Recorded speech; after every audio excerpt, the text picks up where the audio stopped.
the Winchester house. Okay, the origin of this story begins with the invention of one of the finest rifles in history, one of the best firearms, one of the best well-known firearms in history. Many innovations of earlier rifles led to the invention of the Henry rifle, which led to the invention of, which then led to the invention of the Winchester model 1866. Oliver Winchester owned the company that developed the Winchester from the Henry. Millions of the various Winchester models were sold across the globe. It was one of the most famous and successful rifle designs of all time. Anytime you've seen the old cowboy movies with the lever action rifle, yeah, that's probably a Winchester. Maybe a Henry, but probably a Winchester. Firearms magnate William Wirt Winchester, he was the treasurer of the Winchester Repeating Arms Company, married Sarah Lockwood. When her husband and mother-in-law passed away, Sarah Lockwood Winchester inherited $20 million and a 50% holding in the company. Sarah, always called Sally, felt overwhelming guilt for the deaths inflicted by the rifle. She felt that her husband and thereby herself were guilty for having caused these deaths. I don't know how anyone could think that, but there you go. Sally owned a mansion in San Jose, California. And here's where the details get a little fuzzy. For every story that says one thing, another story claims something else. Many of these stories directly contradict each other. So, when I was doing research for this, I went through story after story after story, like 20 of them, I think. And I tried to find details that were common in all of them, or at least most of them. And so here we go. Here's what we do know. Sally was an enthusiast who listened to mediums. That may have been where the guilt for the rifles came from. I'm not sure. One of these mediums, told her that the ghosts of the victims of Winchester firearms were following her, and the only way to divert them was to confuse them somehow. Evidently, the woman believed that she could get them lost in her house and be rid of them. Sally also believed that once construction was finished on her house, she was going to die. Mediums had a huge sway over people back in the day, and they preyed upon these rich people. That you got to keep them coming back so you can milk more money out of them. Now, I don't know if this medium was real or not, if she had powers or not, but regardless of what I believe, Sally believed them. Sally began adding to her mansion, constructing hallways to nowhere, doors that opened into walls, rooms with no exits, doors and windows that opened into nothing. It's a bell tower that was rumored to be used to summon spirits. Other maze-like features. Sally was obsessed with the number 13 and held nightly seances. There's a number of different stairwells in the house that have 13 steps. There's a number of rooms that have 13 windows. It's just crazy. After Sally's death in 1922, the house became a tourist attraction for its Gothic architecture and curious features. Over the years, the house was used in films and as a basis for Disney rides. A movie was made about it starring Helen Mirren. And if you've not seen it, I have not seen that movie. But Helen Mirren is good in anything she's in. She's one of my favorite actresses. Anything she's in is worth doing, and she does it well. She's one of the best actresses on the planet, and she's hot as hell. My contention is, watch the movie. That's all I'm saying. Over the years since Sally began the construction frenzy, and even after her death, visitors have reported all manner of apparitions, sounds, shadows, and even physical encounters with entities that can only be described as otherworldly. People see dark shapes and shadows moving through the halls. Visitors report seeing ghostly apparitions in several rooms. Tourists report having or hearing whispers, footsteps, and windows and doors being slammed. They report smelling food cooking and feeling cold spots. There's one room apparently where people smell cigar smoke. I don't know what that's about. Well, maybe Sally smokes cigars. I don't know. Several tourists report being shoved or grabbed by non-existent assailants. So there's one story of a lady. She's with the tour, and she's last in line, and she's getting ready to go down the stairs to follow the group, and something shoved her from behind, and she fell into the crowd. Luckily, she fell into people, And again, I'm going with the information that was common in the different articles that I read. Again, a lot of these articles contradicted each other. So there's a lot of this stuff you've probably heard that I'm leaving out of this. If you know something, or if you know something from a reputable source, please put it in the comments. I'm sure people would love to read it. Mediums who have visited the house have counted over 1,000 different spirits within. Several mediums ran from the house and refused to return. The Sally Winchester house is rumored to be the most haunted house in America, possibly the world. And if the medium was correct, if she had power and she knew and she was truthful, then Sally was being haunted by millions of spirits. And the only way to get them off of her was to confuse them, which is the reason she built these additions to her mansion. Then it's possible there are thousands and thousands, maybe even millions of spirits trapped in this house because they're too confused to find a way out. You see what I'm saying? I can't verify any of that's true, but if the story holds, and it holds with what people are reporting they see and feel and experience in this house, maybe there's something to it. You never know. Now, a little add-on from my opinion. A gun is a tool, like a hammer or a screwdriver or a pencil. It is as good or evil as the person using it. Now, it's never good. War is never ever good. Sometimes it's a necessity when you're defending your life and your way of life. But war is sometimes a necessity, but it's never good. It should always be the last option. Now, that being said, if you're defending your way of life, or defending your life, your family's life, and all you have to defend it with is one of these rifles, one of these Winchester rifles, yeah, I'm going to defend my life. I'm going to defend my family. And if their spirits get pissed off about it, oh well. Sorry. If somebody comes to your house, they come calling, they set the rules, you play the game, and you want to win the game. It's that simple. And I'm not saying it's a game, but that's, they set the rules, you play to win. That's all there is to it. The Monte Cristo Homestead. Located in South Wales, Australia, the mansion was built in 1884 by Christopher William Crawley, Crawley. In January of 1876, Crawley had purchased 520 acres in that area. He struggled with farming because it was difficult to grow stuff there until he got a tip that the railroad was coming into the area. He built a hotel across the road from what would soon be a busy railway station. After the railroad was finished, Crawley's profits soared. He was a farmer at the same time he was making money from the hotel. So yeah, he became a big person in that area. He bought more land and would become one of the town's founders in 1883. In 1884, the mansion was built, and Crawley and his wife and their 7 children moved in. They became the cream of society. Stories of buried gold caused them no end of trouble. They were forever chasing people off the land. People, for whatever reason, he had taken a payment for something, and I don't recall what it was, in gold coins. And that money was never seen again. So people estimated that he buried it somewhere on the property or hid it in the house somewhere, that kind of thing. And everybody was there looking for it. Years after the family had passed on, stories of the atrocities which marked their rule of the house would surface. And these atrocities were really, really bad.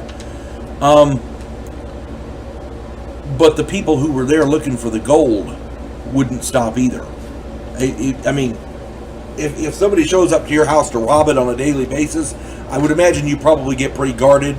But at the same time, you know, there's guarded and then there's cruelty. For example, a maid was carrying their infant daughter. The maid claimed that an invisible force pushed the baby from her arms. The baby fell, and as I understand it, fell down the stairs and died.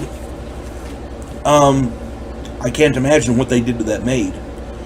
Crawley himself died at the mansion on December 14th, 1910 of heart failure. His wife became a shut-in. She died on August 12th, 1933 of a ruptured appendix. Another maid, a young girl, was pushed off a balcony. She was pregnant at the time when she died. This was ruled an accident. One young boy claimed to be too sick to work. The boss, the foreman, thought that he was lying, and he set fire to his straw mattress. The boy couldn't get out of the bed, and he burned to death. The housekeeper's son was mentally retarded and was chained up in an outbuilding for 40 years. When the housekeeper died, nobody checked on him. Nobody knew anything about it. Nobody bothered to go out and look. So he was found out there several days later. It was just nasty. The last Crawley left the house in the residence in 1948, and a caretaker was left in charge. In 1961, a local man had seen the movie Psycho, the horror thriller.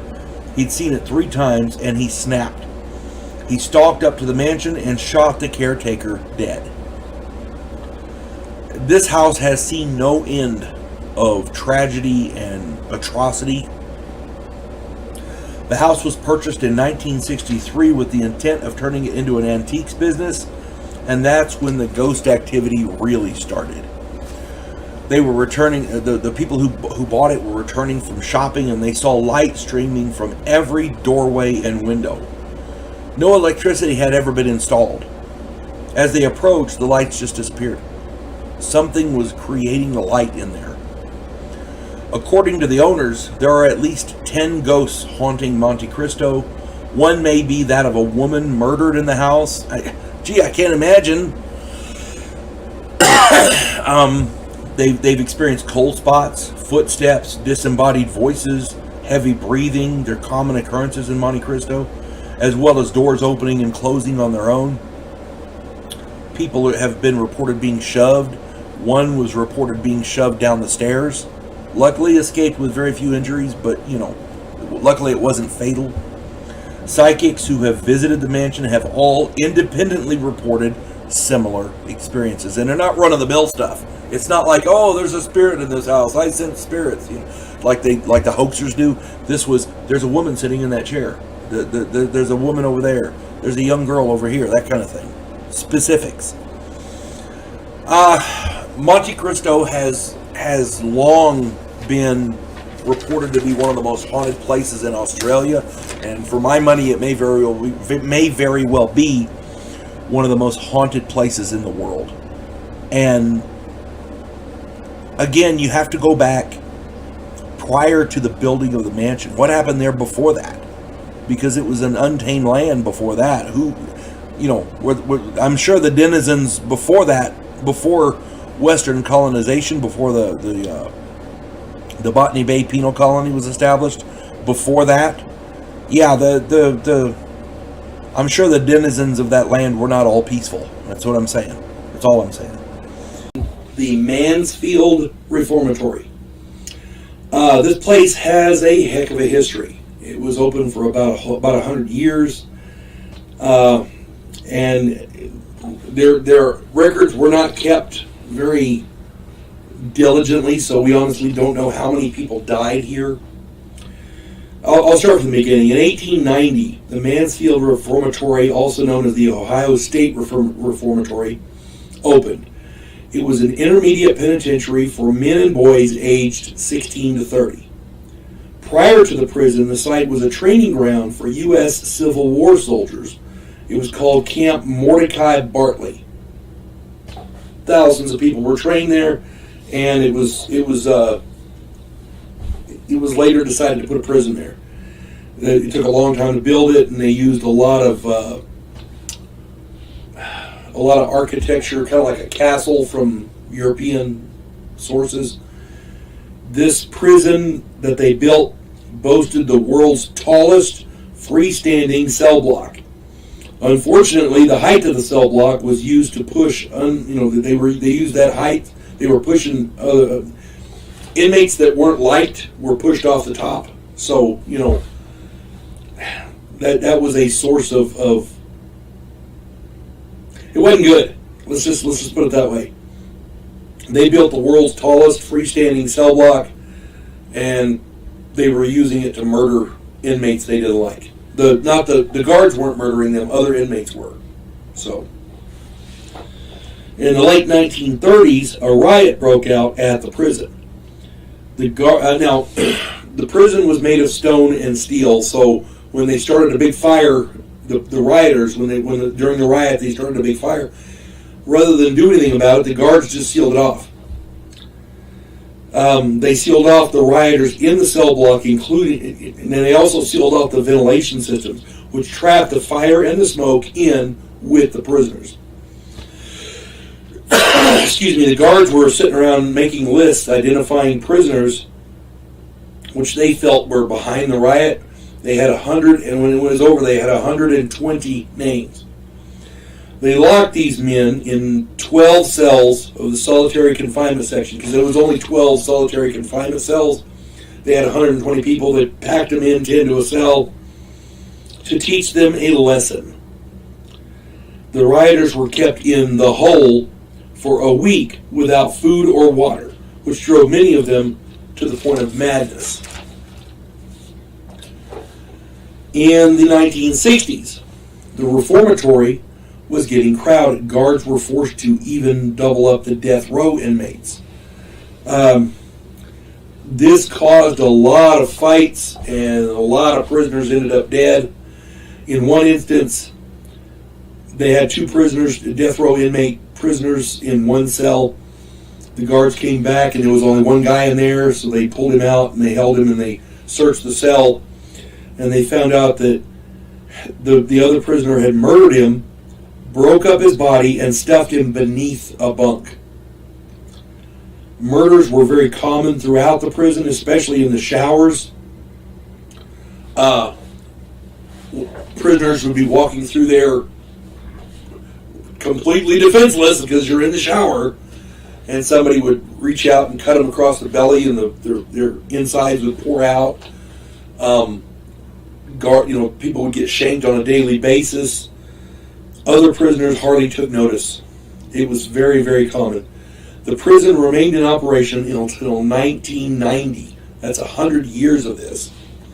Now, even before the prison closed, paranormal activity had been reported. To this day, visitors to the facility report all manner of activity, including being pushed, pulled, excuse me, being pushed or pulled, being struck, having their hair pulled. Many have seen dark shadows moving throughout the buildings, and this isn't just in the cell blocks, it's even in the administration buildings. People report hearing footsteps. They hear doors slam. Doors have been seen slamming in certain areas of the prison. People have heard low growling sounds, disembodied voices. Everything a haunting could be is in this place, and rightly so. It was active for 100 years, and we really don't know how many people were killed here. For 100 years, some of the worst villains in America were sitting here, and many of them never left. I'm going to go out on a limb and say they're probably a little pissed. Now, if you're a Christian like me, you believe in God, you also believe in the devil. It's the flip side of the same coin. Where there are devils and demons, you have possession. Demonic possession is not being used as a defense in any court cases that I'm aware of, because if you let one person do it, soon everybody's doing it. Oh, it wasn't me, I was possessed by the devil, blah, blah, blah, blah, So I understand why it's not happening. But how many people who have been convicted of very serious crimes go to prison with a demon in them? You see what I'm saying? If there are demonic possessions, chances are at least some of them ended up in prison, and it would explain a lot of the shit that happens. And it would explain a lot of the low growling sounds that they hear in this place. Imperial Casino Hotel. The Imperial Casino Hotel is in Cripple Creek, Colorado. It was built in 1896. Now, I got to give you a little bit of background on the town. The town of Cripple Creek was the quintessential boomtown. In 1890, gold was discovered in this small gulch, and in a few short years, a town of 25,000 people had sprung up. More than $600 million in gold was found there, making it the biggest gold strike on the planet. After 2 fires had completely leveled the town, the Imperial Hotel was built during the Reconstruction. Originally, it was called the Collins Hotel after the proprietor, Mrs. E.F. Collins. In the first decade of operations, the hotel changed hands several times. Between 1905 and 1910, the hotel was renamed the Imperial Hotel and came under the ownership of an Englishman named George Long. As with all boom towns, murders and violence were common.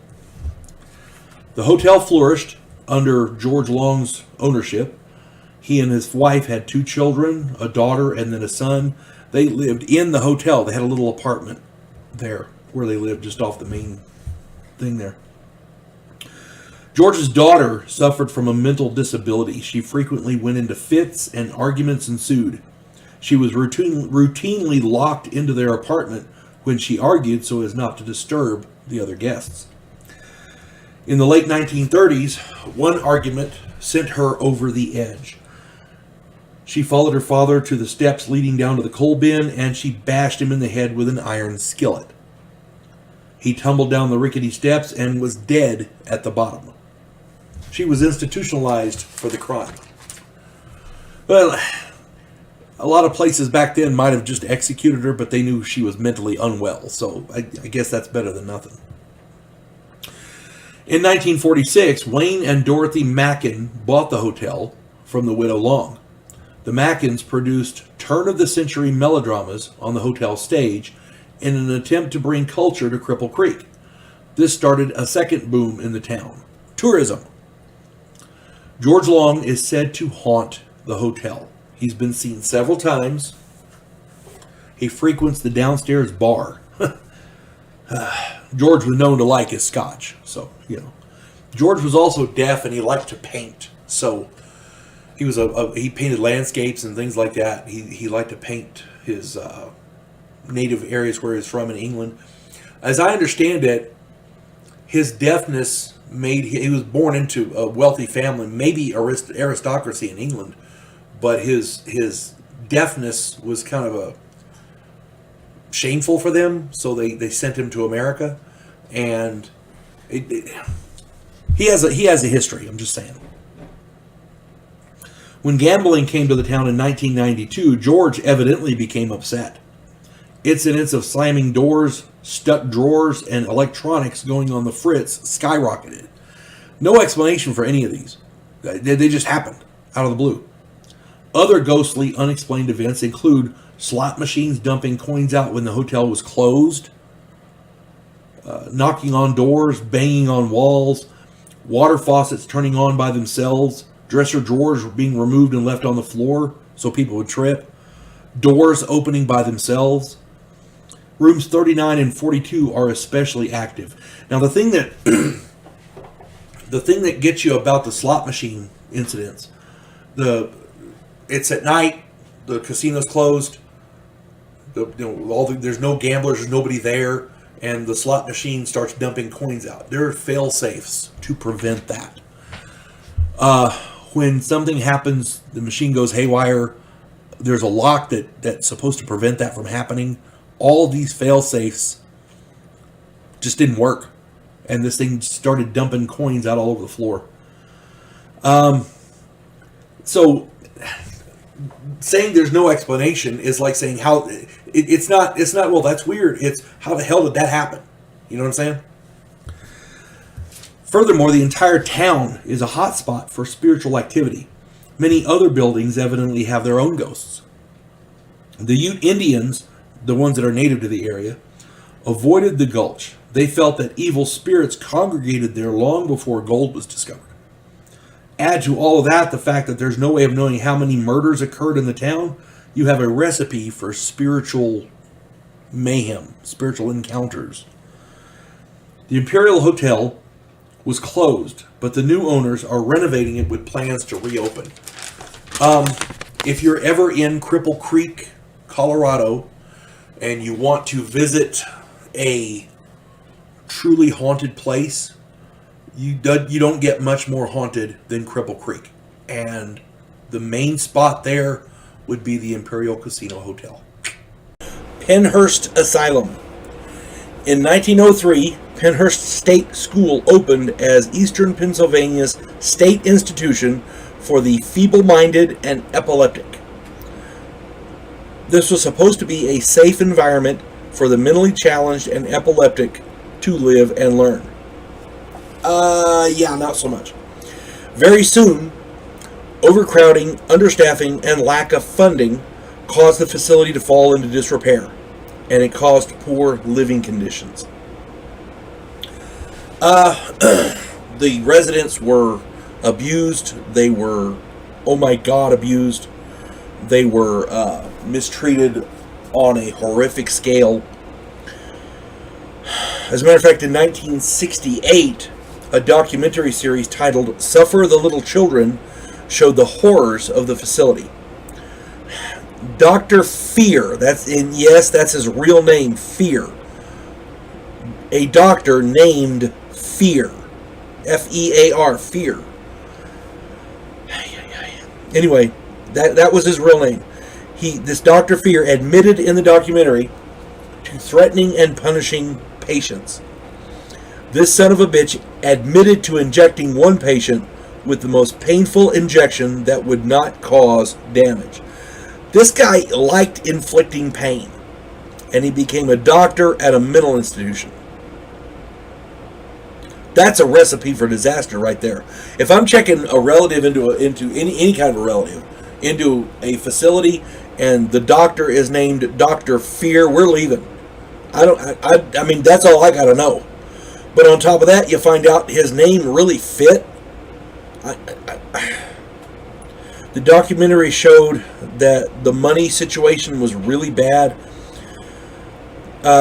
Each resident, the facility spent $5.90 on each resident, and that's in comparison to one of the zoos that spends $7.15 per day for each animal.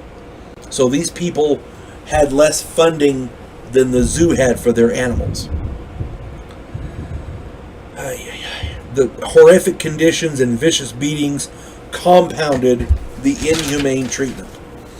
In 1974, a class action lawsuit showed that the average age of the residents was 36, and that each resident spent an average of 21 years at Pennhurst. Imagine spending 21 years in those conditions. Holy crap. One resident suffered about 40 injuries, including, get this, cracked teeth, a fractured finger, and a broken jaw. One former resident said that the facility reeked of feces, urine, and smelled like a doghouse.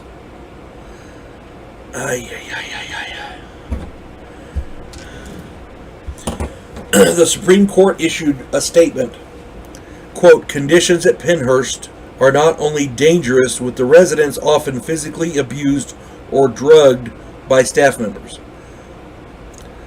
Indeed, the court found that the physical, intellectual, and emotional skills of some residents have deteriorated at Pennhurst. Remember, this was supposed to be a safe environment for the mentally challenged and epileptic to live and learn, and the Supreme Court said that they were actually deteriorating. That's not good. I don't care who you are. That's not good. Pennhurst was officially, finally, and mercifully shut down in 1987. Since then, literally hundreds of apparitions and paranormal events have been reported, especially in the underground tunnels and in the art room. Why any type of a facility like that had underground tunnels is beyond me. Unless it's in a really cold area and you need a way to transport people between buildings that's warm. You know, maybe I don't know. That's crazy. It doesn't seem viable to me, but that's, you know, it was 1903, so you never know. It seems that the most haunted places originate from the places where the living are treated the worst. And that makes sense. As I understand it, most hauntings are based in an emotional state. So emotional trauma causes people, if there are such things as hauntings, causes these hauntings to happen in specific places. Essentially, man's inhumanity to man seems to create these places. And if that's the case, Pennhurst Asylum is a ripe candidate. If anybody else has any more information or knows anything else about this, please put it in the comments. I'm sure everybody would love to read it. The people who ran Pennhurst, especially that Dr. Fear, need to be in prison. That's all I'm saying. I know it's old and he's probably dead by now, but I hope he's as tortured as the people he did torture. Waverly Hills Sanatorium. The Waverly Hills Sanatorium was opened in 1910 in Louisville, Kentucky. It was essentially a tuberculosis hospital. It held up to 500 patients. Tuberculosis, if you don't know, is also called the White Plague. It ran rampant around the turn of the century, around 1900, and especially in the warmer, wet climates of the area, Kentucky, for example. Here's the thing. A lot of these patients, I think, were mistreated. And that happens a lot in a lot of the facilities back then. The medical profession isn't what it is today. At least back then it wasn't what it is today. And sometimes tuberculosis could reach the brain. And when it did, those patients were treated with electroshock therapy. Now this electroshock therapy did no good, but the doctors didn't know what else to do. It sounds a lot like they were experimenting on these patients to try to find a way to treat tuberculosis. I don't know if that's true or not, but that's what it sounds like to me. Whenever I hear electroshock therapy, I cannot help but remember the videos that I did on MK Ultra. There may have been people that electroshock therapy helped, but I can't think of any instant where electroshock therapy was used and it had a positive outcome. I don't know. That's just me. If anybody else has any comments, put them in there. I'd be glad to read them. The sanatorium was very self-sufficient. They grew their own food. They raised their own livestock. Even had its own post office. So it was like its own little community there. Patients who came there rarely left. It was finally closed in 1961. Now, other than the electroshock therapy, I couldn't find any records of people actually being abused. But there's another disturbing thing about this place that bears mentioning. Okay, before I get to that though, tens of thousands of people did die here over the decades. Nobody knows exactly how many because I think the records weren't really well kept. Here's the weird part. The sanitarium had a body chute, so dead bodies weren't carried through the halls. I can see them doing that so as not to upset the other patients. But if you have a facility and the facility has a body chute, I'm thinking there's something wrong with your facility. I can't see that being good. I'm sorry. That's just weird. Waverly Hills Sanitarium is reputedly one of the most haunted places in the world. Literally hundreds of ghosts have been reported here, including a homeless man and his dog who supposedly fell down an elevator shaft well after the sanatorium closed down. Now, I find that weird. I can see a homeless guy. He's cold. He's maybe drinking a little. He gets in there. He falls down the the elevator shaft. I can see that. But his dog as well? Dogs don't get drunk, and dogs, I mean, unless the dog was so loyal it jumped in after him, or maybe he had the dog by the leash or was holding the dog or whatever when he fell, maybe. That's just weird. I guess he could be holding the dog. That, you know. At any rate, apparently a little boy's ghost named Timmy. A little boy named Timmy. His ghost is evidently there and likes to play with a blue rubber ball. People have heard it bouncing and seen it bouncing along the hall. During its operating days, the sanatorium experienced 2 suicides, both in the same room. They were 2 nurses. I don't know the story of the one, but the other one, the one nurse, I know, as I understand it, she got pregnant, and the doctor that impregnated her didn't want to take responsibility, and back then that was a big deal. And I don't know what happened with the other nurse, but apparently both nurses committed suicide in the same room. One, as I understand it, one hung herself, the other one jumped out the window. Regardless, that room's got to have some bad energy, let me tell you. Reportedly, many photos and videos from all over the facility show full-body apparitions, orbs, and objects moving on their own. Now, if there are such things as hauntings, you know, if ghosts are real, this would be one of the places they would congregate. Especially if you had electroshock therapy, I can see you hanging out there. But my point is, you know, with the trauma, tuberculosis is a wasting disease, and wasting away slowly like that, I can see people dying and not realizing they died. So they might not know that they're dead. They're just hanging out there waiting. Hibbing High School. Before I get into this, I want to tell you about a new book that I've got published, just got published recently. The House Off Farrago Road is now available on Amazon. The author's name is H.L. Anderson, that's me. It's just a fun story about a house where the denizens are not quite normal. Mythological creatures and supernatural forces commingle with modern-day law enforcement and the criminal underworld. If the quirky weird piques your interest, check out The House Off Farrago Road. Now, on with this one. Hibbing High School. In northern Minnesota, about 80 miles northwest of Duluth on the Iron Range, sits an almost medieval-looking castle. This edifice does not look like a high school, but it is the most opulent high school money could buy back in the 1920s. The crowning jewel in this palatial school is the auditorium. This auditorium was modeled after New York City's Capitol Theater. The woodwork, artwork, engravings, and crystal chandeliers will take your breath away. It is I've seen pictures. It's absolutely gorgeous. Hibbing, Minnesota is a blue-collar mining town and has been for generations. By 1914, the economy in Hibbing was booming and was called the richest village in the world. They had iron mines. In 1920, the entire town moved. The mining company, following the iron ore deposits, moved whole neighborhoods at the company's expense, as well as proposed the building of a grand high school. They had people showing up to work. These people had kids. Got to send the kids to school, right? So they proposed the building of a grand high school for these people.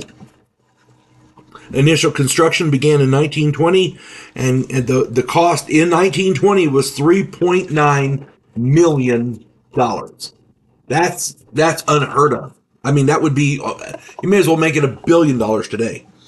In 1922, a stage manager was brought in from New York to run that impressive auditorium. His name was Bill. Bill still has family who work at the school, so his last name is being withheld.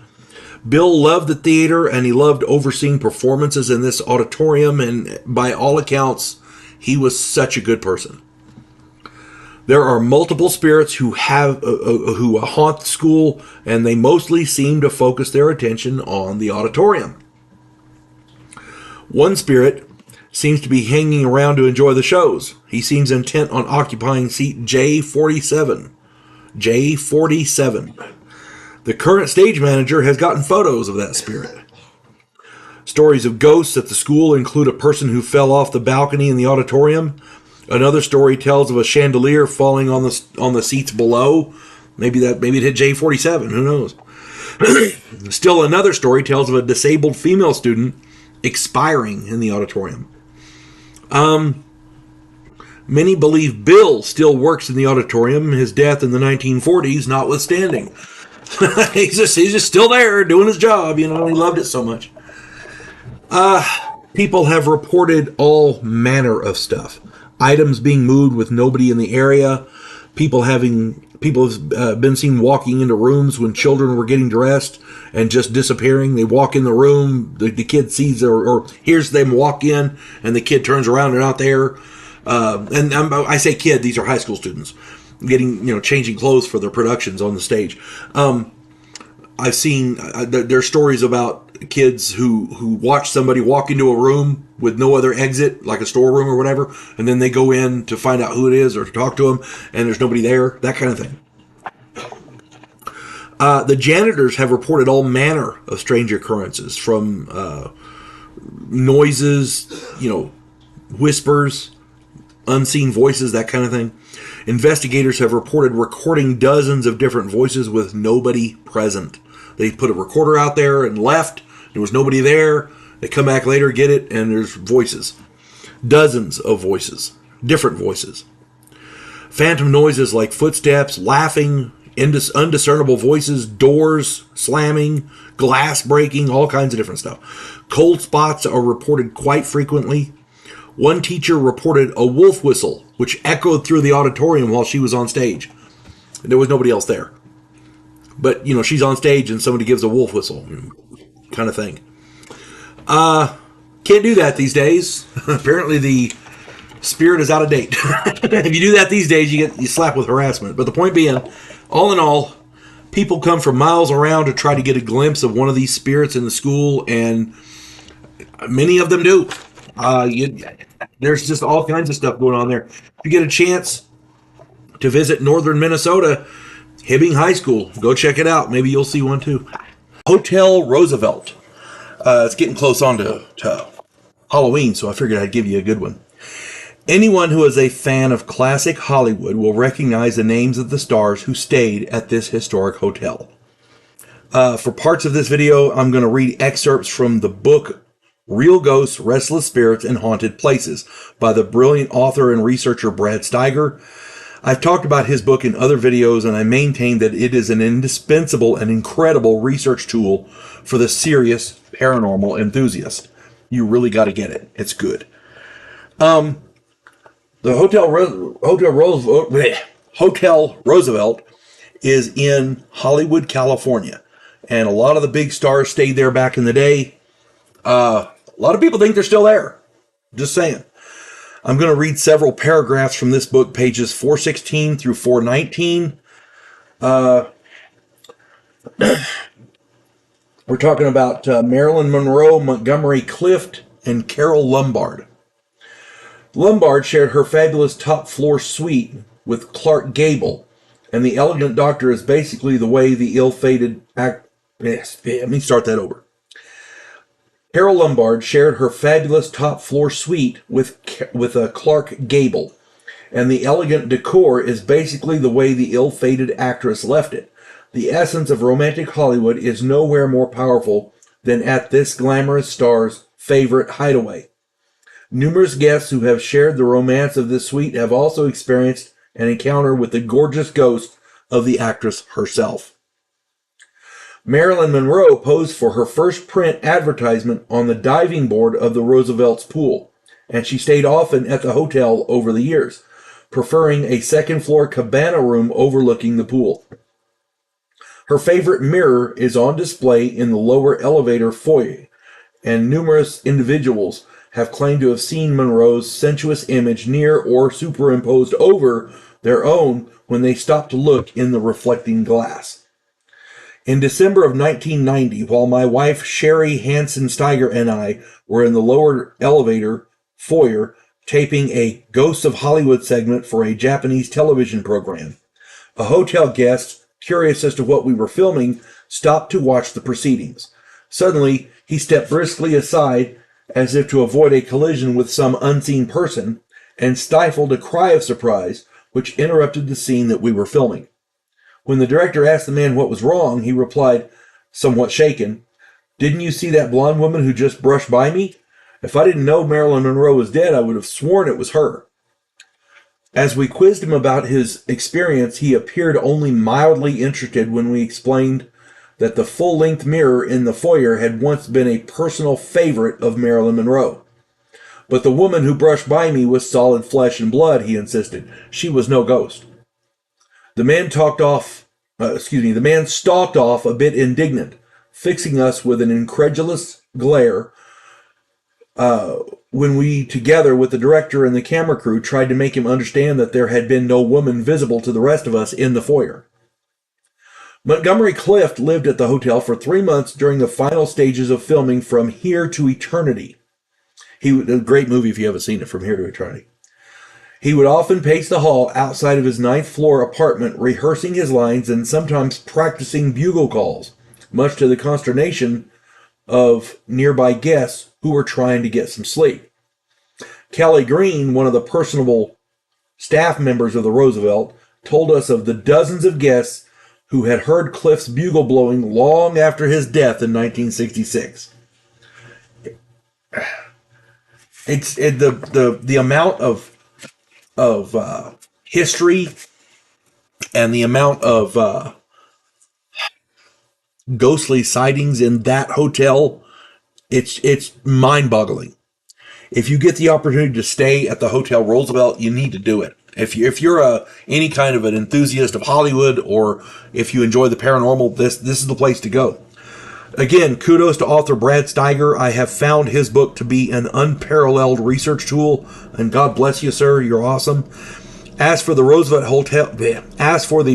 Hotel in Hollywood, California, if you have a yearning to go back in time and see a slice of Hollywood from its heyday, and you'd like a chance to see Carole Lombard, Marilyn Monroe, and or Montgomery Clift, book a room at the Roosevelt. Ask the front desk person which rooms are the most active and take a chance. Who knows? The worst that'll happen is you don't see anything, but you might see one or more of them. You never know. On the luxury liner, the Queen Mary. The historic ocean liner, the Queen Mary, is reportedly one of the top 10 haunted tours in the world. Now, let's call a skunk a skunk. The fact that they do haunted tours on this boat would be enough to make me question the validity of the reported hauntings, because it would like they're making money off of it. However, the reports of the strange and paranormal happenings on board stretch back long before the ocean liner was retired. The Queen Mary made her maiden voyage on May 27th, 1936. She carried some 2.2 million passengers during peacetime and was converted to a troop ship during World War II, carrying over 800,000 military personnel during that conflict. She was painted gray during her wartime stint and was nicknamed the Gray Ghost. The Queen Mary was bigger and faster than the Titanic and was the epitome of luxury and splendor. Soldiers who was on that boat, man, they traveled in style, let me tell you. A famous English psychic named Lady Mabel Fortescue Harrison, I hope I got her name right. Anyway, she predicted that, quote, the Queen Mary will know her greatest fame and popularity when she never sails another mile or carries another fare-paying passenger, close quote. And she was right. The Queen Mary retired in 1967 and became a floating hotel off Long Beach, California. Since her retirement, she has seen over 50 million visitors. There have been 55 reported deaths on the Queen Mary while she sailed the oceans. However, since records were not kept during World War II, it is likely that number is likely much higher. At least 16 crew members died on the boat itself, including in 1966. In 1966, J. Pedder, P-E-D-D-E-R, Pedder, was crushed to death by a watertight door below decks. In 1949, W.E. Stark accidentally drank acid, which he thought was gin. He reported it, but refused to go to the hospital. He kind of laughed it off. Then he died 3 days later. While not strictly on board, there's some more deaths that were not strictly on board. I'm going to include them here because technically they were caused by the Queen Mary, but it was accidental. In 1942, the Queen Mary accidentally rammed and cut through her escort ship, the HMS Curacoa, killing over 300 people.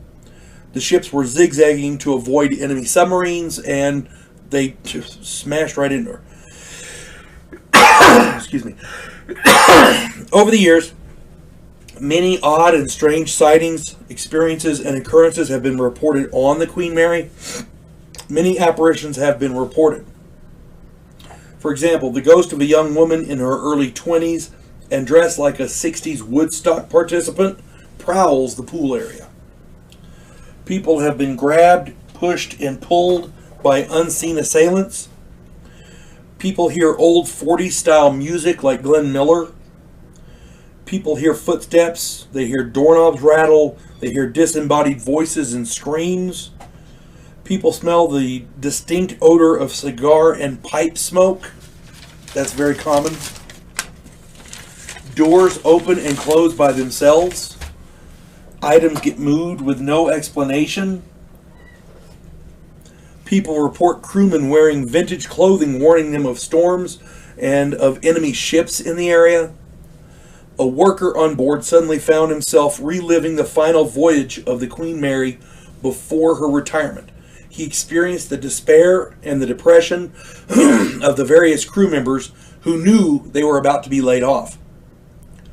One specific room, cabin B340, was closed for 30 years. It is reportedly the most haunted room on the ship. A man of an unknown identity was found dead inside the room with an unknown cause of death.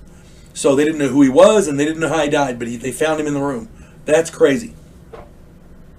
Multiple apparitions have been seen inside that room. Housekeepers report that water in the sink and the lights have been turned on or off by unseen hands. So water in the sink turns on and off by itself, and the lights turn on and off by themselves. And it's not like there's a short because the light switch gets flipped, you know? And you can't turn the water on off in the sink without turning the knobs. You see what I'm saying? In multiple instances, bed sheets and covers have been pulled off the bed. Housekeepers have reported that. Now, B340 has recently been renovated and has been opened to the public, and you can stay in that room if you dare. All in all, given the history of the vessel, the Queen Mary may very well be the most haunted ocean liner in existence. And again, it's off Long Beach, California, and you can rent a room. Good luck with that. I don't know that I'm heading there. Carl Pruitt. I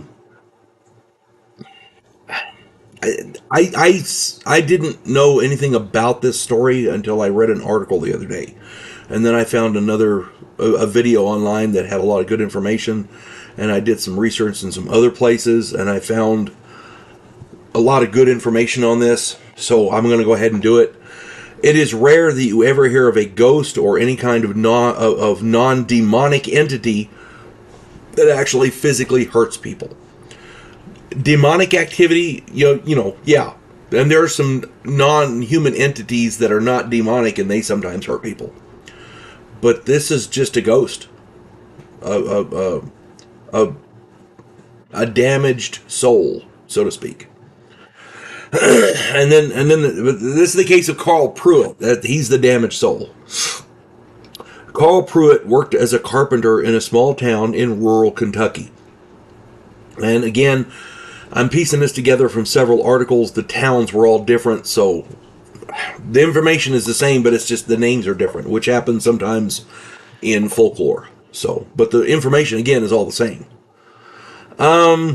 He worked as a carpenter in a small town in rural Kentucky. In June of 1938, Pruitt returned home to discover his wife with another man. The other man fled, and in a fit of rage, Carl strangled his wife to death with a length of chain. Then, out of guilt and remorse, Carl Pruitt committed suicide. So it's a tragic end all the way around. His wife's family would not allow him to be buried next to his wife, who was the love of his life. Instead, he was buried in a cemetery in a nearby town. He was buried alone and in disgrace. It's just, that's just a sad ending. It's crazy. This guy by all accounts, he was a good man. He worked as a carpenter. I couldn't find anything about him being, a real son of a bitch or whatever. By all accounts, he was a good guy. But stuff happens, and he ended up being buried alone and in disgrace in another town. That would be, I'm sorry, that would be a slap in the face to me. But one day, a visitor to the cemetery noticed peculiar circular shadows on the surface of Carl's gravestone. They looked eerily like a chain. Then the unexplained deaths began. Shortly thereafter, a child named James Collins mischievously threw rocks at the tombstone. Then on the way home, you're gonna love this. He fell off of his bicycle and somehow was strangled to death by the bike's chain. Now, I've caught my leg in a chain. The chain has caught my pants leg or whatever and pulled it back. I've got my toe caught in a chain one time. It was very, very painful. I don't know how you could get your neck caught in the chain. That, to me, that right there tells you there's something to this story. That's all I'm saying. James's mother and the kid died, from this. James's mother, in a fit of anger over her dead son, took an axe and destroyed the gravestone. Later, she was found at home. She had somehow become tangled in her clothesline and strangled to death. Still can't explain that, A few days later, the gravestone was back over Carl's grave, fully intact despite having been destroyed by Mrs. Collins. Several years later, a farmer fired several pistol rounds at the gravestone. He was later found strangled by the reins of his horse. Excuse me, let me read that one again. Sorry, I can't read my own writing. He was later found strangled by the reins of his own horse-drawn carriage. Yeah, so he's driving his horse in the carriage, and he somehow gets strangled by the reins. Yeah. Similar deaths occurred every few years or so, culminating in the fatality of a local policeman. This cop had hurled insulting jokes and remarks at the gravestone about the ghost and the curse. Then he took photographs of the gravesite. On the drive home from the cemetery, he crashed his car into a fence. One of the links of chain from the fence decapitated him. Yeah. Well, in the 1950s, the cemetery and bodies were moved. I believe a strip mining company came in, and the ghostly killings stopped. One or two such deaths with direct links to Pruitt's grave might be considered a coincidence, but the deaths continued for 2 decades. That's a bit much for anyone to swallow. I could not find where Carl Pruitt's remains were laid to rest, but wherever they ended up, I guess he was satisfied because, like I said, the murder stopped, the death stopped. I'm sure we all pray that he rests in peace to keep that stuff from happening again. That's the first time I ever had a vengeful ghost go after somebody in one of my, at least that I'm aware of. That story was just too crazy not to relate. The Kasha House of Kaimuki. Kaimuki. It's Hawaiian, and my pronunciation is atrocious, and I apologize. They deserve better for because I don't know how to pronounce it. Kaimuki. Kaimuki. Anyway, when one thinks of the supernatural, it's a rare few who think of Hawaii. I was amazed to find the stories of the night marchers. Check out my video on that phenomena. Then I found this story, and I was just as amazed. In reading this story, I found it very similar to other stories I've done where evil entities attack the living.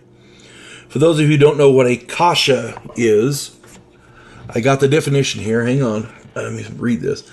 In ancient Japan, the literal translation of the name kasha is a fire cart. It is a creature that frequented populated areas where its dietary sustenance consisted of fresh human corpses. According to the lore, these creatures are a type of Bake Nico, living among human beings under the guise of a common house cat or stray. They are bipedal and larger than most people, and they are accompanied by flames from hell, where they make their advent in the evening during rainy or stormy weather. It is only during funerals that their true forms are revealed, and as a result, they are known to snatch corpses and spirit them to hell for punishment. Akasha will animate a corpse as a puppet or simply eat it as a meal. More often than not, the Akasha is known to indulge in the latter, meaning it's more than likely it's going to eat the corpse, which is kind of fucking freaky. Sorry. All right, so that's Akasha. On August 13th, 1942, at 1:25 a.m., Police Sergeant Mosley Cummins, C-U-M-M-I-N-S, Cummins, and Patrolman Robert Anseth responded to a call. They found a 10-year-old boy and his two sisters, 18 and 20, on their living room sofa. They were screeching in fear. Their mother, also shrieking, was waving tea leaves and sprinkling salt to ward off ghosts. The mother stated that at 10 p.m., the boy smelled a ghost, which I don't understand that part, but that's what it said. The boy smelled a ghost in the home. Evidently, the ghosts were very angry at being discovered. They attacked the boy and then his two sisters, tried to strangle them. The mother blamed her husband, who had previously left her. So I don't know how that figured in, but it was there, so I figured I'd let you know. Apparently, the husband had something to do with it. I don't know. The two police battled the ghosts for over an hour before evacuating. They retreated and took the four civilians to a relative's house for safety at around 3 a.m. And this is in the police report. It's documented. The police battled ghosts.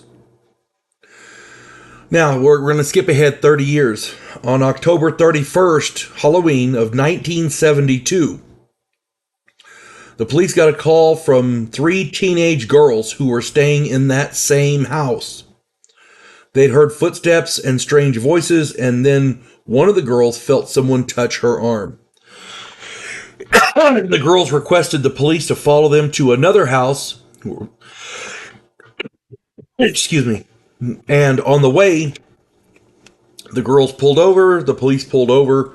When the officers approached, the girl in the middle of the front seat was fighting an unseen assailant who was trying to strangle her. All 3 girls apparently were in the front seat. Can't do that now because you got to have those seatbelt laws. But back then, in 72, all 3, I remember that, people riding in the front seat like that. One of the officers reached in to help because the girl was being strangled in the middle. One of the officers reached in to help, and his arm was grabbed by a big, strong, calloused hand that, quote, wasn't there. It twisted his arm. He ran back to his car and radioed for backup. The other officer put the girl in their car and told the other girls to follow them in their car. The squad car wouldn't start. So they put the girl back into their car, and then the squad car started up. Yeah. So they drove a short way. They were following the girls again. They drove a short way before the same girl fell out onto the road. The 2 officers ran to her. She was tearing at her throat as if someone was choking her. The 2 officers together could not pull her hands away. The sergeant, a Hawaiian officer, ran into a nearby cafe and returned with salt and a glass of water, which he sprayed on everyone. The situation immediately calmed down. The entity in these 2 stories is eerily reminiscent of the entities discussed in the San Pedro haunting, the Harrisville haunting, the Doris Bither haunting, and others. Be sure to check out my videos on those famous accounts. But here's my take on this. You have two sets of police officers. They were called to the same house 3 decades apart. Both sets of officers witnessed and actually fought attacking entities which they could not see, but were trying to strangle people. Police reports and newspaper articles exist which corroborate all of this. It verifies that the accounts are true. That is a lot more evidence than most ghost stories enjoy. I read this account and I couldn't believe it. I had to reread the article. It's one thing to say, well, we witnessed this, we saw that, we got this on video of a door opening or something moving across the floor. Yeah, that's all cool. When you have police putting it in their police reports, yeah, I'm sorry, that shit ain't right. Grand old lady, the USS Hornet. Okay, anyone who doesn't know the history of the USS Hornet is really, really missing out. The Hornet is one of the most famous aircraft carriers in world history. She is currently the Sea, Air, and Space Museum in San Francisco Bay at Alameda. It is possible to visit the ship and go aboard on a tour. I highly recommend you do so. Even if you're not a ghost enthusiast, this is a historic ship, and they're working to restore her to her original shape, and walking through her halls and on her decks is living in history. The USS Hornet was built in 1942-1943 and fought in every major engagement on the front lines of World War II until June 1945, when she was taken out of the war by a typhoon. She survived countless engagements with the Japanese, and she later fought in the Korean conflict. Her air group set Navy records that will never, ever be broken. In July of 1969, she recovered the Apollo astronauts when they returned from the moon. This lady is literally a living legend. We should treat her with all the respect that she deserves. She is currently being restored to her original condition there in Alameda, in San Francisco Bay. And again, visit her, walk on the decks. You're going to enjoy yourself. That's all there is to it. Visitors and workers on Hornet have had hundreds of paranormal experiences, including shadows moving down the halls and through doors and hatchways, unexplained disembodied voices. People have reported being touched. The crew that use mag lights, where the item must be twisted to activate, and flashlights. Excuse me, these flashlights have been filmed activating on their own. So it's not just a button, you have to twist the thing in order to turn it on, and then they come on their own. Investigators have gotten dozens of EVPs. If you don't know what that is, it's an electronic voice phenomena. And they've gotten videos of shadows as well. I've done videos on EVPs. Go check that out. When you visit this ship, be sure and visit the hot spots. The hot spots on board this ship include the sick bay, which makes sense because that's where the dying people are brought there. The ship's in battle, people get hurt. Where do they go? They go to sick bay. I'm going to say not all of them survived. I'm just saying, it is a war. People die. One of the other hot spots is the admiral's bedroom. That's an important thing. Now, one of the speculations of the workers at the Sea, Air, and Space Museum is that the spirits infesting the Hornet are former crewmen still loyal to their beloved carrier who are trying to continue their tasks aboard ship. They're trying to continue the mission. Some have theorized that they don't know that the vessel is no longer at war. Who knows? Regardless, I'd like to take this opportunity to express my deepest respect for all the souls who served aboard Hornet. God bless you all. It is doubtful that World War II would have ended the same way without this ship. So, if and or when you do visit this ship, thank her for your freedoms, because she is directly responsible for you still having them. Alien ghosts. Yeah. Yeah, I've been trying to figure out a way to do this, and no matter how I figure it, to me, there's always a better way to do it. So I'm just going to buckle down and do it. That's all I can do. The late great author Jim Marrs wrote and spoke about reports of military personnel encountering the spectral images of the little aliens who died at the hospital at Roswell Military Airfield after the 1947 UFO crash. He had documented evidence, including affidavits from witnesses and accounts from people who had been told about the encounters from other first-hand witnesses. The only thing that would have been more convincing would have been photos and videos of the alien apparitions. I did not see those. I don't know if he's got them or not, but there you go.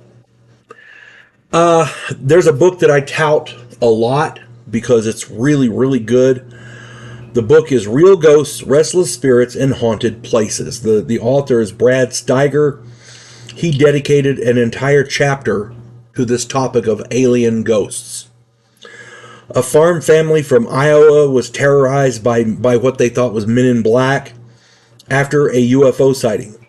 Several times, these beings disappeared with no explanation, once from an aircraft in flight.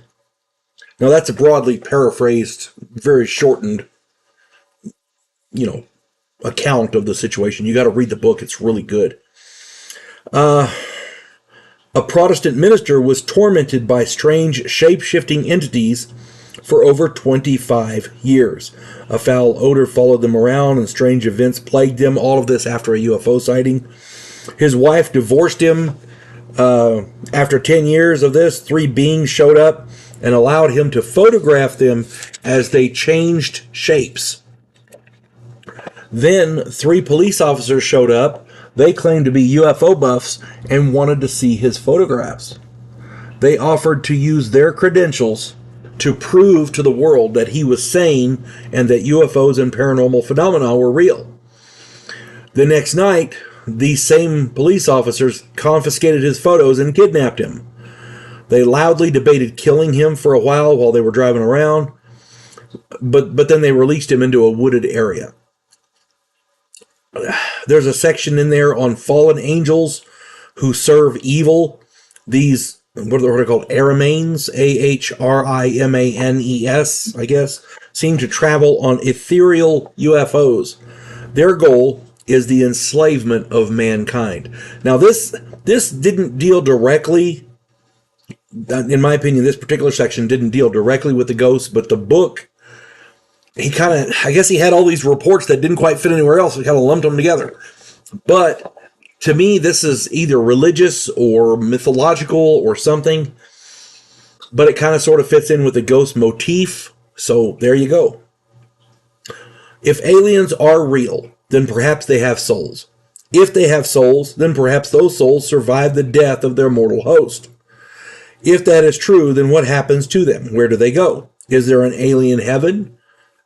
If so, is there an alien hell? Could it be that sometimes these travelers far from home get lost on their way? I mean, if human beings get lost after they die and they can't quite get into the light there, people, they wander around and stuff. That's the idea behind ghosts. Perhaps the aliens are the same way. Who knows? We may have more in common with these aliens than we know. Ghostly warnings. I could have probably labeled this under unexplained phenomena, but it had more of a ghost feel to it. So, here we go. Historic haunting. History is rife with stories of phantoms or dead relatives warning the living about impending disasters. During World War II, a man was asleep in his bunk on board a freighter in the Atlantic. The ghost of his mother warned him that it was time to get up. After that, he, of course, couldn't go back to sleep, so he got dressed and went down to the engine room. Just then, an enemy torpedo struck the ship. Had he been asleep, he might not have survived. Another story. A woman was awakened from a sound sleep by the voice of her dead husband yelling, "Fire." She discovered that her house was indeed on fire and was able to call 911 and save the cabin. Another story. A group of children in a new house. They were walking down into the basement. They all saw that their dead mother at the bottom of the stairs, waving them to go back up the stairs. Turns out there was an old cistern at the bottom of the stairs with a rotted wood cover. The landlord said he needed to fix it before anyone went down into the basement. They could have fallen to their death. But their mother warned them not to go down the stairs. They all saw it. It wasn't one person, it was all of them saw it. Now, I want to credit the book Real Ghosts, Restless Spirits, and Haunted Places by Brad Steiger for these three stories. They're all in there. I used his book for research for this video. He is an excellent researcher and a writer, and his book is outstanding. I highly recommend it. These are only 3 of the thousands of reports throughout history of such ghostly warnings. These warnings have saved untold thousands of people from a variety of dangers, enemy attacks, from enemy attacks to fires to dangerous animals and people to physical dangers from inanimate objects. Just, you name it, it's there. Apparently dead relatives are wanting people to stay alive, and that's a good thing. You know what I'm saying? Now, if this happened once or twice, I could see people dismissing this as the ravings of lunatics or kooks or maybe even hoaxes. The sheer number of these reports from all over the world by people who have never met and have no reason to lie force us to sit up and take notice. There is something to this. The realm of the unknown is far greater than the realm of the known, and in my humble opinion, the love of the dearly departed far surpasses death. After all, if you had the opportunity and the means to warn your kid of danger, would you let a little thing like death stop you? I wouldn't. I mean, honestly, there's people, and you hear it all through history. It's in popular culture, television, it's in movies. Dead relatives, spirits, restless spirits warning people of danger. I actually remember vaguely, I can't quote you the story. It was something about an engineer on a train, and he's driving the train, and it's at night, and he sees somebody waving a lantern. And of course, he's new on the route, so he sees somebody waving the lantern, and he's supposed to get him to stop, so he hits the brakes and stops. And then, of course, whoever was waving the lantern is gone. And he's trying to figure out what's going on when a vehicle drives up, and it's train track workers, railroad workers. They come up and they say something to the effect of, "Yeah, the bridge is washed out. You'll have to back up and take this other route." If that person hadn't been there, that spirit hadn't been there with the lantern, the glowing lantern, he would have kept going, and the whole train would have went right off into the ravine. So these things are real. I've heard of stories of people driving on the highway. I did a video about highway phantoms. I heard a story about a guy driving a truck, a big rig, and there was a goat. He saw somebody by the side of the road, and he pulled over to pick him up, and it got up into the cabin, up into the cab with him, and it was a young guy. And he said, "You're going to have to turn around and go back because the bridge up here is out." And he goes, "Oh, really? Thanks for telling me." So he turns around, and he's heading down, and he looks over, and the guy's gone. It's crazy. These stories are everywhere, and there's so many of them. You cannot ignore them. There absolutely has to be something to this. That's all I'm saying. The Hollymont House. There exists a house in Beechwood Canyon, California, named the Hollymont House. It was built in the 1920s, and for all intents and purposes, it looks like any other house in the neighborhood. Official records show nothing unusual in the house's past, yet every occupant of that house has reported strange happenings since the 1950s. These happenings include cold spots, fires starting spontaneously, the smell of rotting meat, and the smell of perfume. The apparition of a beautiful young woman has been reported numerous times. They theorize that the perfume smell might be from her. But we don't know. So little is known about this. Normally, when you research a haunted, any kind of a house, a structure, an area, there's official records that go back, decades, centuries even, and you could figure out what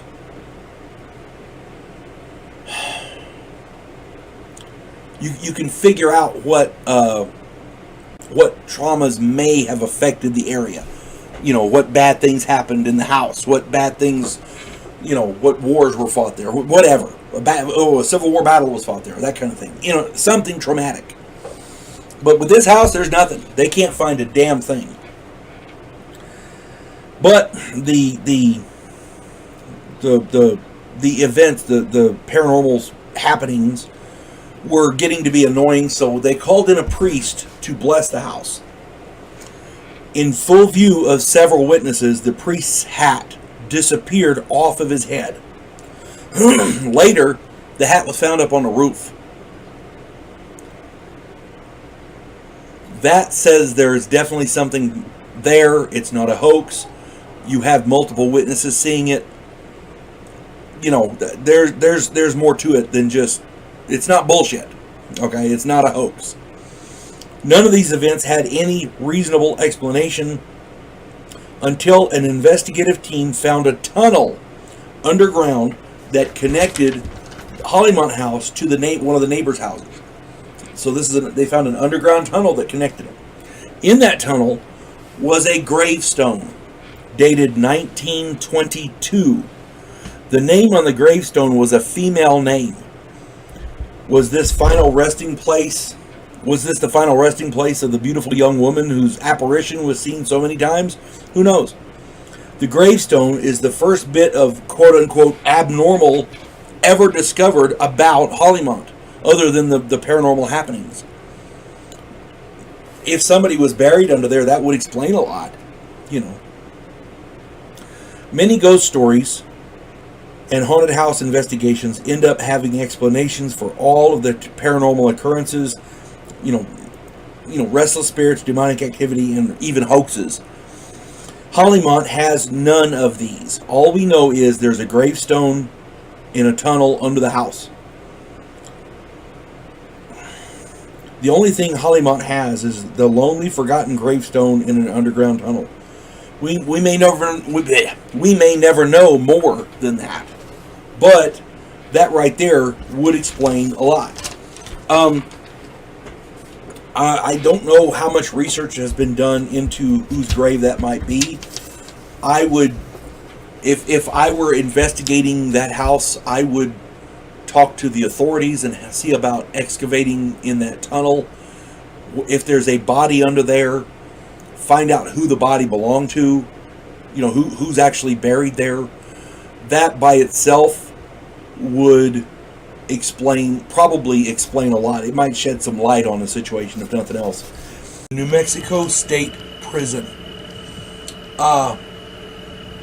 This place has been rife with stories of apparitions and different things for decades, and I'm going to go into the reasons why.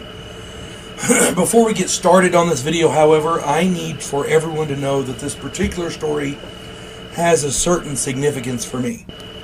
My brother Robert was incarcerated at this prison when the 1980 riot occurred. Thankfully, he and another inmate broke out a window and fled the prison at the outbreak.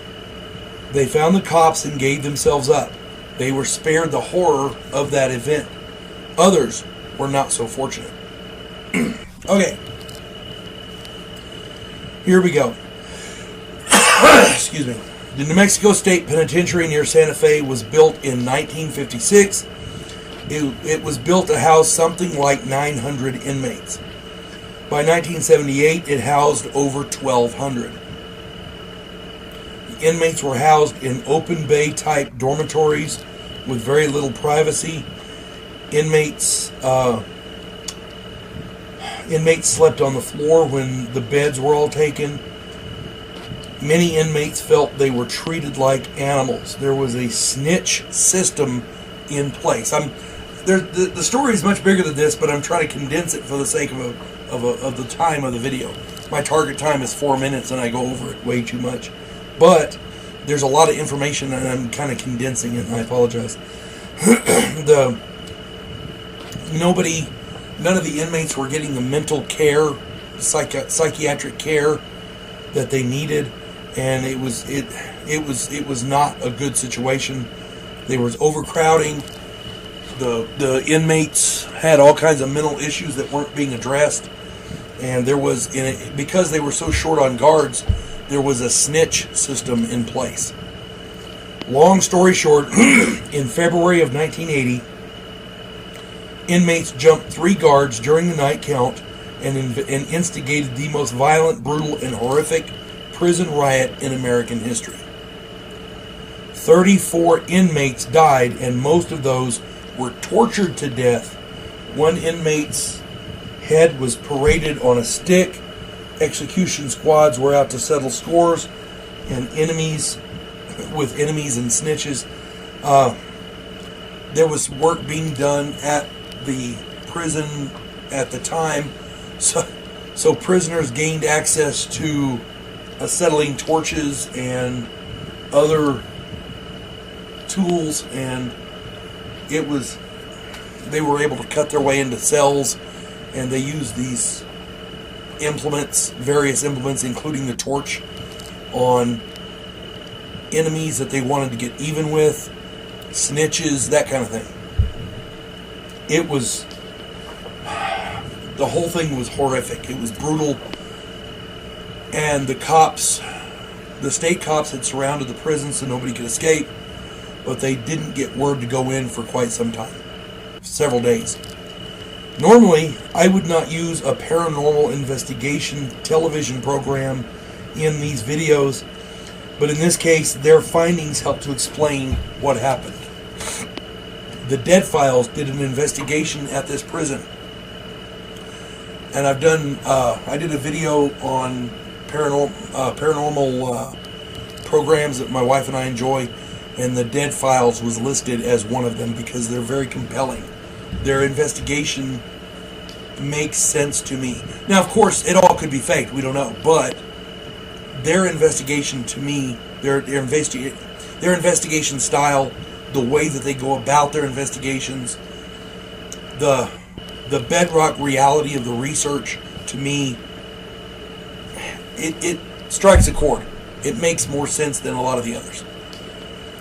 The Dead Files did this investigation at the prison, and in part, they found that for centuries the land that the prison was built on was fought over by local native tribes, Spanish conquistadors, Mexican explorers, and white Europeans. The land was cursed with evil long before the prison was built. Long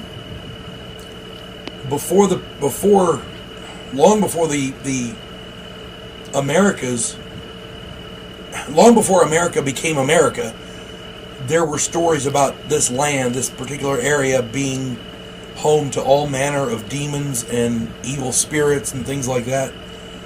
And it makes sense. Demonic and other evil presences inhabit this area. The prison was built, and you had crazy people not getting the mental help that they needed. Then the overcrowding compounded the problems. When the kettle blew, literally all hell broke loose. If the demonic presences and the evil spirits is the claims there, if they're valid, then this prison would have been an ideal breeding ground for their machinations. You see what I'm saying? The land is cursed.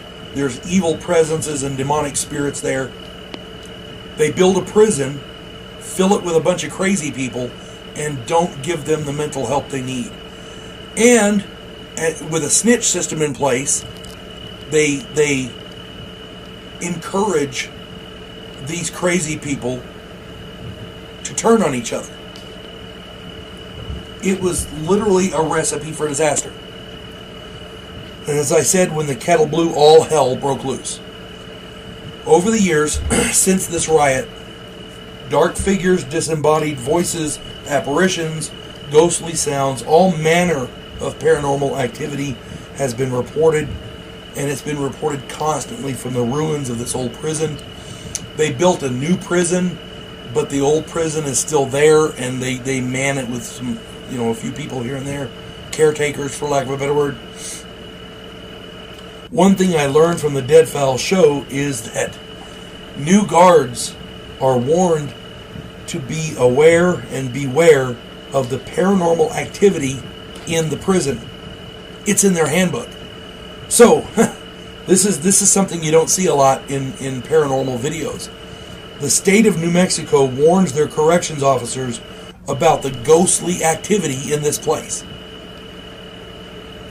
That tells you something. That is freaky. Can you imagine being hired on as a guard? You got to be tough and bedrock, and right there in your handbook it says, "Watch out though, because there's ghosts." Holy shit! That would just tear. It's time to find a new damn job. That's all I'm saying. Ay. And prayers for the people who survived this. Prayers for the families of the people who were murdered in this. By all accounts, it was hell on earth, and nobody deserves to go through that. Ghosts of Flight 401. This was the title of a movie back in the day. I found out the movie was based in reality. On December 29th, 1972, at 11:40 p.m. roughly, Eastern Airlines Flight 401 crashed into the Florida Everglades. The crash was caused primarily by human error, officially.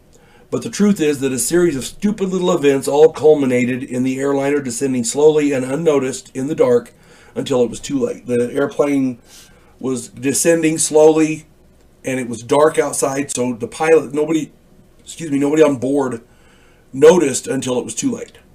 Flight 401 was a Lockheed Model L-1011 out of JFK Airport in New York. The crash claimed 101 lives and left 75 survivors.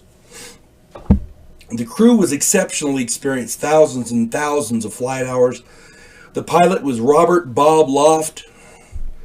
The co-pilot or first officer was Albert Stockstill. The second officer was Don Repo.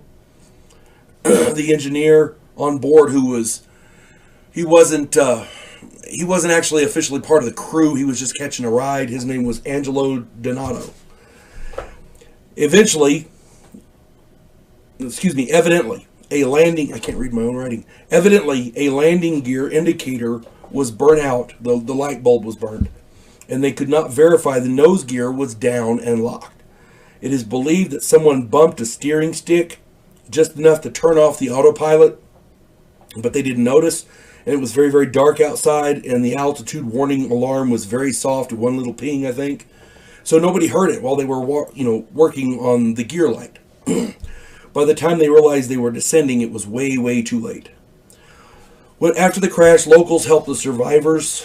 Some men in an airboat, one of those big fan boats in the Everglades. They were out catching frogs and stuff, so they were helping the survivors. Bob Loft survived the crash, but then died before he could be extricated from the wreckage. So they were talking to him before he died. They just couldn't get him out of the plane in time to save him. Stockstill died on impact. Repo and Donadio were airlifted to hospital. Repo died later on. Donadio made a full recovery. That was tragic. That was a ridiculous, tragic crash that should have never happened. Now, that being said, in various Eastern Airline L-1011 planes, the sightings began soon after. The occult presence was felt by different flight attendants in the galley. A white misty ball which morphed into a face with glasses was seen in the galley. A flight attendant noted an extra passenger dressed in an Eastern Airlines captain's uniform. The captain seemed catatonic when asked questions. The captain was recognized as Bob Loft before he just disappeared right in front of everyone. These sightings occurred many times on many various different aircraft. It was all the Eastern Airlines L-1011s, but it was different aircraft. One first-class passenger became hysterical when an Eastern Airlines officer sitting next to her disappeared. He was sitting there. She said something to him, and he just disappeared right in front of her. She was hysterical. And this was in first class. Many sightings reported Don Repo warning of problems with the planes. Several times male voices gave announcements over the PA systems. At one point, Don Repo told one flight engineer that there would never be another crash of an L-1011. At one point, a mechanic was handed a wrench by an unseen hand. There was nobody with him, and somebody handed him a wrench. It was crazy. As it turns out, parts from the crashed Flight 401 were used on other Eastern Airlines L-1011s. And this is pretty regularly done. The parts were non-structural. They were in good working order. They worked fine. There was no issue with the parts themselves. And this is a common thing when you have parts that are used in different, you have spare parts, you use them in the planes. It saves the company money. This is a fairly common practice. Once the parts were pulled from the planes, the sightings ended. Now, the reason that the parts were pulled from the planes is because the sheer number of sightings and reports was staggering. Eastern Airlines tried to downplay the sightings and even going so far as to cover it up by hiding reports in the logbook reports, the logbooks themselves. But the sheer number of sightings was ridiculous. The people who reported these sightings were very, very credible. None of them were insane, and none of them made money off of their stories. This is one of the most credible haunting accounts in history. It's very well known. And a lot of the people who witnessed the ghosts, witnessed these spirits or hauntings or whatever, recognized the crewmen because they had worked with them. Okay, so it's hard to say, well, that didn't happen.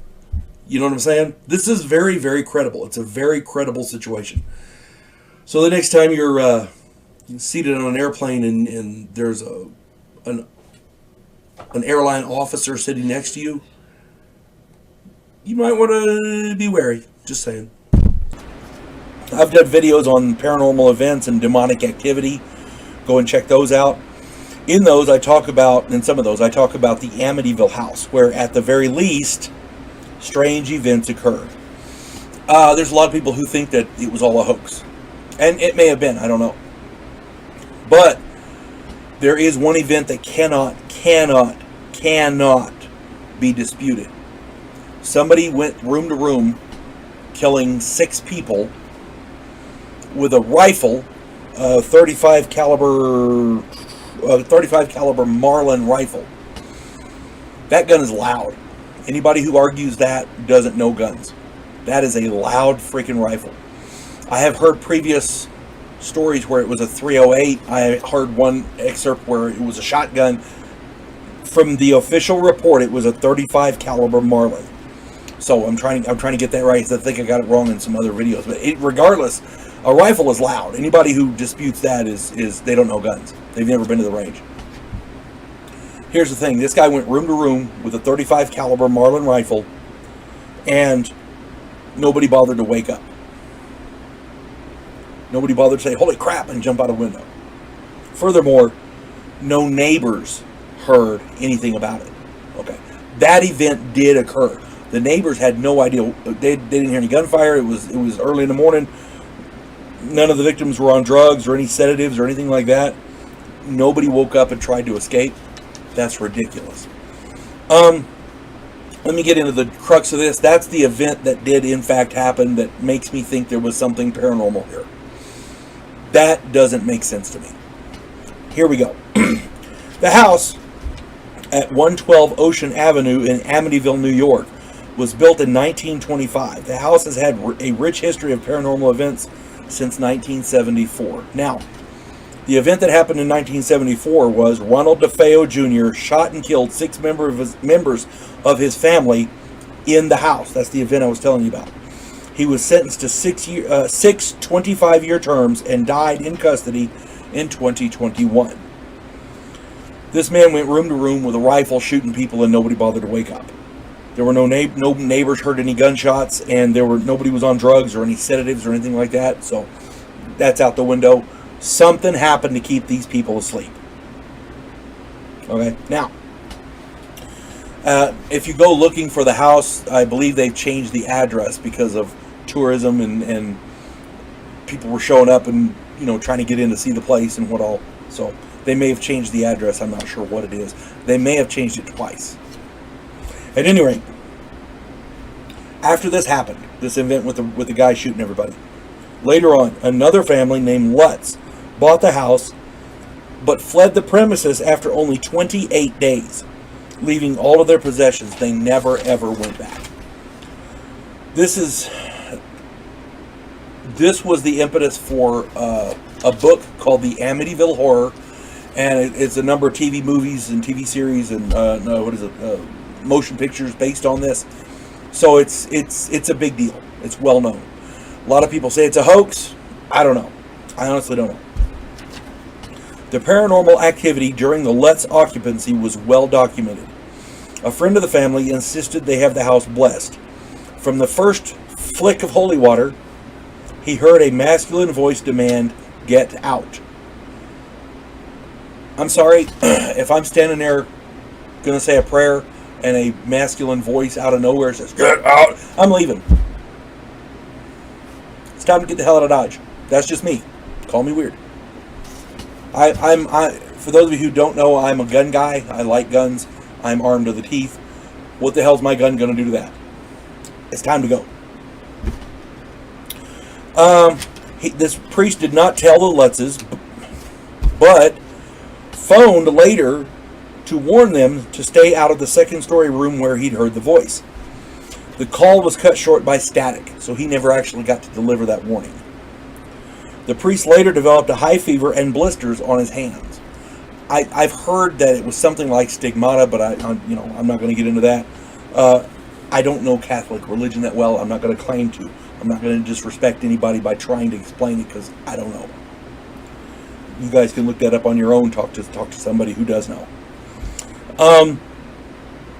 George Lutz began undergoing some kind of psychological or psychic assault. His moods and manner changed, becoming more and more extreme. He had to keep a fire going because he was constantly cold. He was hearing voices. He woke up at odd hours of the night. It was weird. A plethora of various events plagued the family, including an imaginary friend of one of the children that seemed to be demonic in nature, and demonic animals started making themselves known. They saw a pig with red glowing eyes and all kinds of stuff. George and Kathleen Lutz took polygraph tests and passed. So if they were faking it, they're good at it. I'm just saying. There's a pair of world famous, I guess you call them paranormal investigators, demonologists, whatever. Their names are Ed and Lorraine Warren. They're very, very famous. They investigated this house. One of the film crew that was with them got a picture of a demonic boy looking out of a doorway at the foot of the stairs. I talked about this in another video. They're taking pictures, blah, blah, blah, blah, blah. And on the way out, one of the pictures shows up and there's a kid looking out and he's got red glowing eyes. So I saw that picture. That's real.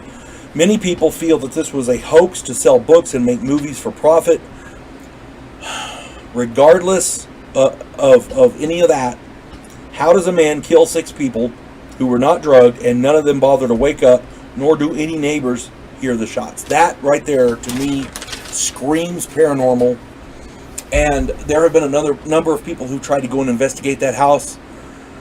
For whatever reason, I don't think it's ever, since the Warrens left, I don't think it's ever had a really thorough paranormal investigation. I would like to see a good group go in and do it. Doris Bither. If there was one group of cases that would show irrefutable evidence of paranormal activity, then that group would literally have to include the case of Doris Bither. By the way, I did a video on paranormal assaults. Be sure to check it out. In that video, I mispronounced her name. I said it was Bither, and it's not. It's pronounced Bither. Apologies there. Her story was the inspiration for the novel and movie The Entity. Okay? They changed her name in the movie, and in the movie she was played by Barbara Hershey. Great actress. If you get the chance to watch it, it's well worth the watch. From the 81, I think it is. Here's the thing. Oh, before I get into this really good, it's that time of year. My allergies are kicking my butt, so bear with me. In August of 1974, Harry Gaynor and a friend were in a bookstore in California. They were talking about their work in the fields of parapsychology and paranormal investigation. They were doing research at UCLA on the paranormal. In the next aisle, two women were looking at books on the paranormal. They overheard the conversation, and one of them, Doris Bither, told them that her house was haunted. She gave them her phone number so that they could come out and see it for themselves. Carrie Gaynor and parapsychologist Barry Taft came out. They went to her house. She lived in a little shack that had been condemned twice. She was barely making ends meet. She told them that she had been repeatedly raped by the ghost. They thought she was crazy, and they left. They referred her to a psychologist and blah, blah, blah, blah. That was on August 22nd, 1974. 10 days later, she called them back saying that other people had witnessed some of these paranormal events. When they returned, they witnessed a number of things, including, her room was freezing cold while the rest of the house was warm. This is August in California. Her room was freezing cold. Something like a 20 or 30 degree difference. Steady. There was the distinct, disgusting smell of rotted meat throughout the house. A lower cupboard door opened by itself, and a skillet flew across the room and hit the floor. Doris told them that there were three entities that assaulted her. The two small ones would hold her down, and the big one would rape her. She also told them that at one point, an electrical breaker box had been ripped off the wall and thrown at her.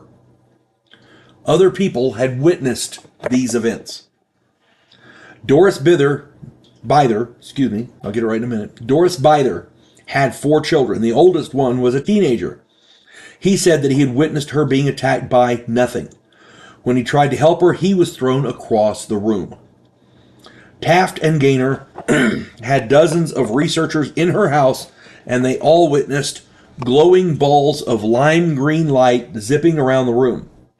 The balls coalesced into the figure of a man's torso. It was an apparition, and it moved. It was animated. It moved. 25 people witnessed it, but it would not show up on camera. They were taking pictures. They had video recorders going. It would not show up on film. The researchers later witnessed pieces of cardboard being thrown at her. They had put cardboard on the walls so that they could gauge the speed of these orbs. They'd taped up cardboard on the wall, black cardboard, and the pieces of cardboard were being thrown at her. The researchers used a Geiger counter. When the activity was going on, there was no radiation. When it was inactive, there was normal background radiation. I thought that was weird. Doris Bither drank a lot. Many people said she had invented all of it because of the beer, but researchers actually witnessed it. So it was not a hallucination. It was not a hoax. They saw this stuff. 25 people witnessed it. If they're all involved in a hoax, that's a hell of a hoax. That's all I'm saying. Doris moved to another state, and the activity followed her. It followed her. She was very quiet and didn't tell anyone who she was or what was going on, but the activity spilled out into the 2 neighboring houses at her new place. Researchers recorded heavy breathing and footsteps, but did not hear it when they were recording it. So they have the recorder going, and when they stopped it and played it back, you heard the heavy breathing and footsteps. Doris moved several more times.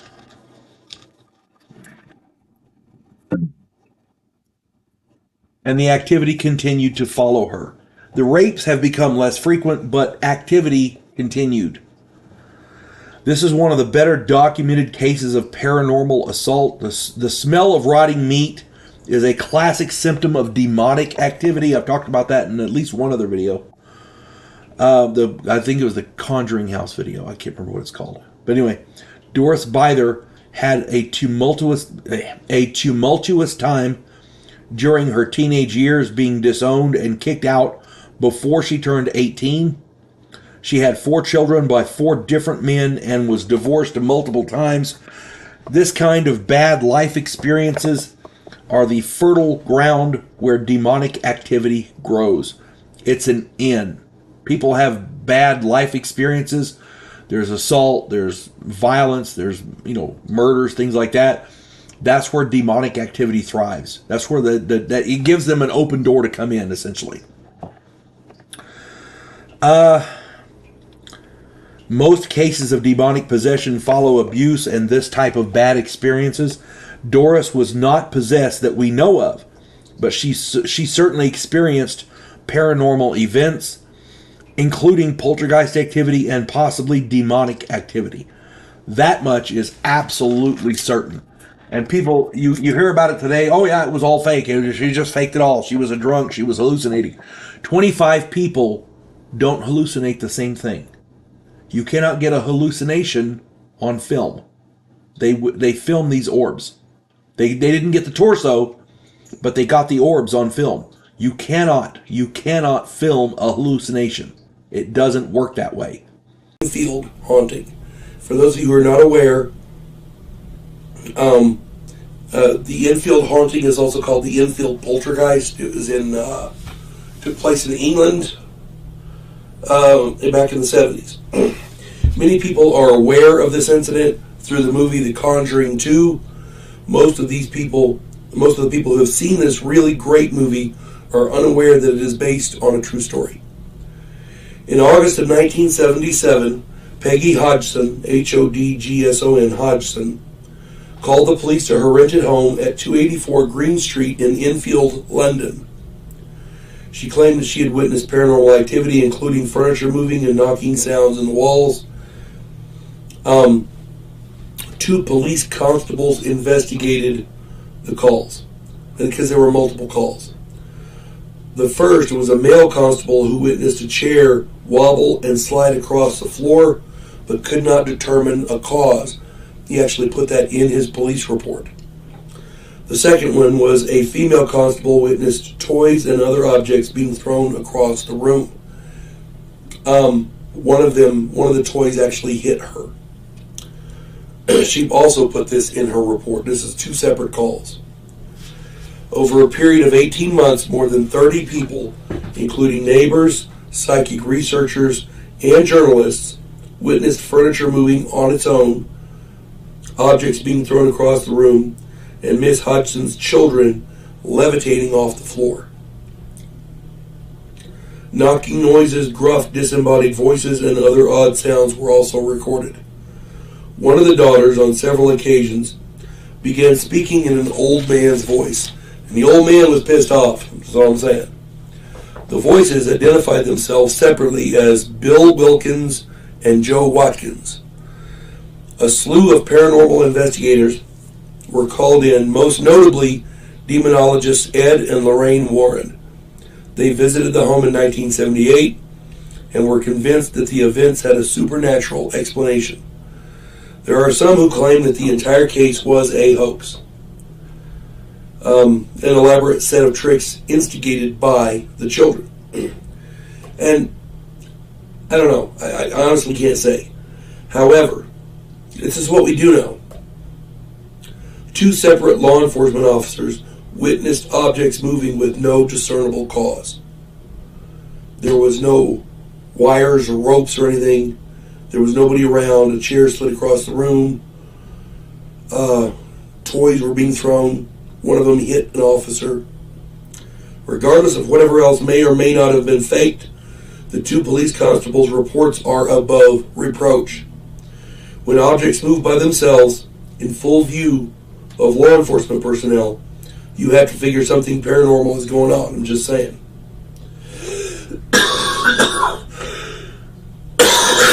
Excuse me. Sorry. Do your own research. Do your own research, and put your comments under the video here in the comment section. I'd love to read them, and I'm sure everybody else would as well. There's a lot of people who really do believe that this was just an elaborate hoax, and if it wasn't for the law enforcement officers, because recordings of sounds can be faked. When you see children being levitated off the floor, when you witness things moving by themselves with no reason, no cause, there's something going on there. About a story that I heard a while back and did a little bit of research. Turns out it's true. So here we go. The San Pedro haunting. There are stories all over the world about hauntings. Many of the stories are scary, but many of them, again, are total bullshit. Let's face it. There's a lot of hoaxes and a lot of people enjoy making up stories. On this channel, I try to do stories that are completely proven true or have a basis in fact. This is one of those stories. In 1989 through 1991, investigators checked out a house. They were investigating a house in San Pedro, California. The occupant, a woman named Jackie Hernandez, reported that unseen forces were terrorizing her and had attacked her multiple times. There's more to it than that, but for the sake of the length of the video, I'm going to shorten it. But she was being attacked by unseen forces. They were choking her and doing all kinds of stuff. So, throwing stuff at her, that kind of thing. She also reported seeing apparitions of an old man and a corpse laying in her son's bed. That right there would scare the bejesus out of just about anybody. So anyway, she called these people in, and they went to investigate. The investigative team, led by Barry Taff, T-A-F-F, Taff, a renowned paranormal investigator, discovered a variety of abnormal occurrences, including unexplained banging and viscous fluid oozing from the wall. That fluid was analyzed, and it turned out to be human blood plasma. The walls in this house were bleeding. Literally. But the worst was yet to come. The team went into the attic to investigate odd sounds. Okay? The woman felt that that's where the entity, whatever it was, had moved, and so they went up there to investigate. They found nothing in the darkness. When they were getting ready to leave the attic, they heard muffled screams in the darkness. One of the investigators shot several photos in the dark with I assume he had a flash bulb or something. The pictures were horrifying. One of the team members, photographer Jeff Wheatcraft, was hanging from a rafter with a clothesline wrapped around his neck. The photographs clearly show the gruesome scene. The group was able to get him down, and he has fully recovered, but the fact remains that some unseen force in that house tried to murder him. Whatever's in that house tried to murder a living human person. That will shake you to your core. If you're not a believer, that will wake your ass up in a heartbeat.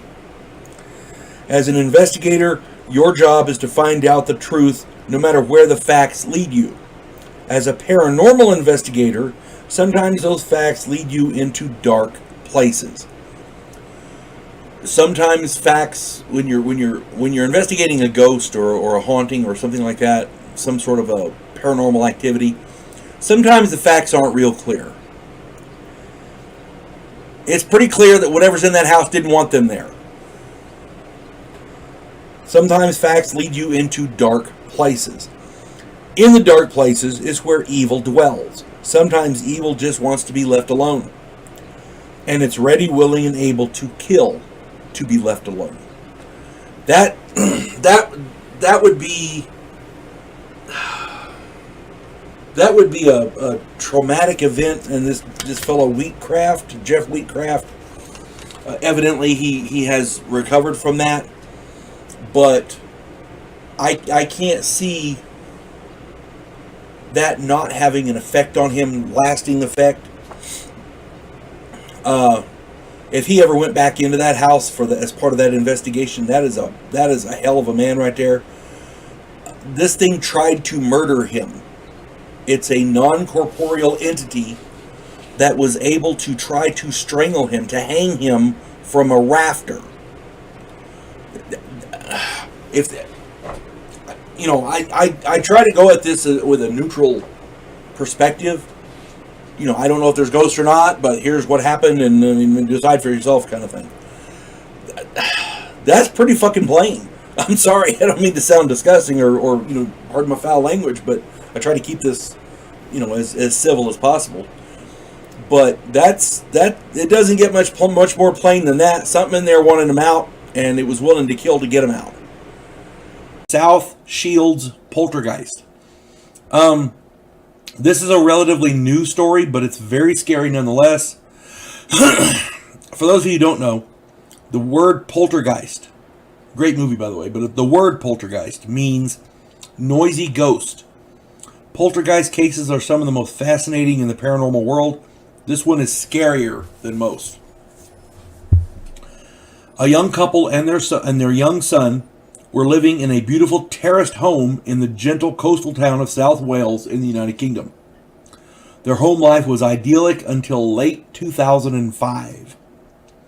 In December of 2005, the family began to experience paranormal events that they could not explain. This is the way it always starts. The events started small, just like they always do. But they escalated until they became truly frightening. I could find nowhere in any article that I read about this the names of the couple or their child. So I'm not going to try to pry into their privacy. Obviously, they wanted to stay anonymous, which I completely understand. You start telling stories like this and people go, oh, they're crazy. It could damage their reputation, their careers, that kind of thing. So I understand that. I'm not going to pry into their privacy. I'm just going to call them the couple, him and her, husband, wife, that kind of thing. It started out small. Doors began opening and closing on their own. The couple rationalized this with wind gusts and such. Which normal, I understand that. Strange sounds began coming from the walls. This was attributed to the house settling. In your mind, you try to rationalize things that are happening. Then the events turned into things that couldn't easily be explained away. Furniture began moving around on its own, and they found kitchen chairs stacked on a table in the bedroom.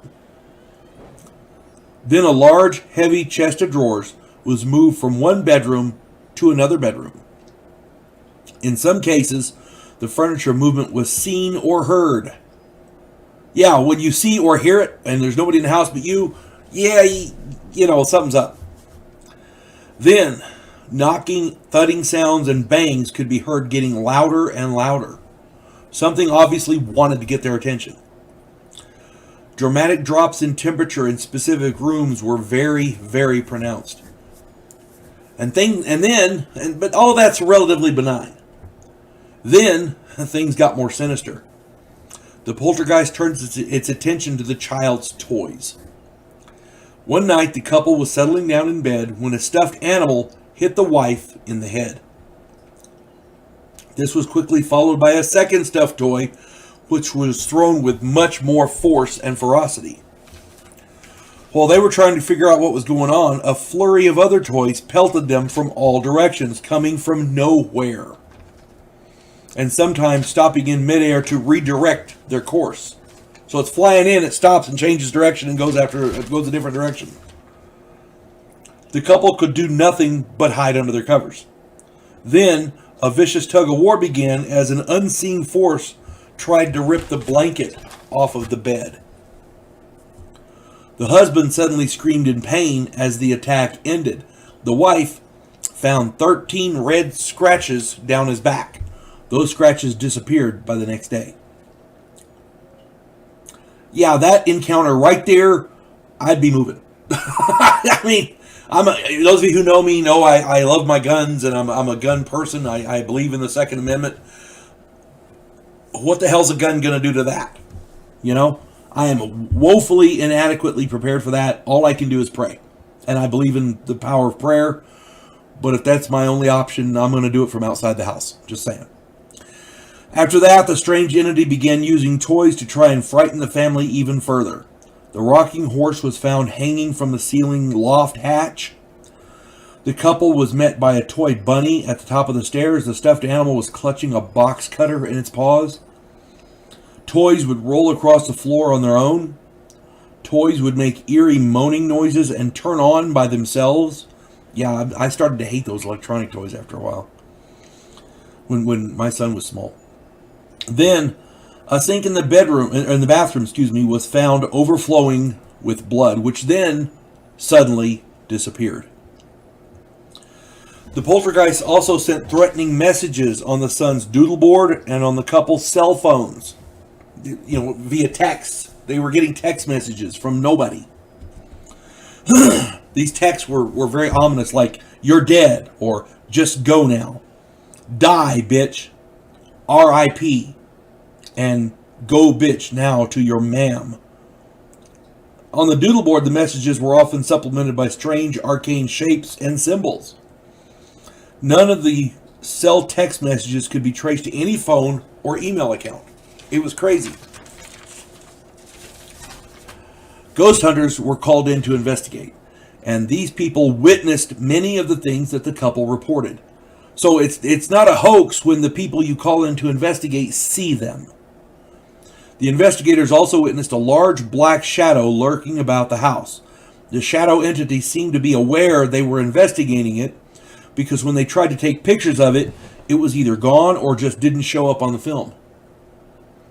Yeah, when I read that part of the article, that kind of freaked me, because I've reported in my UFO videos that in the night sky where I work, I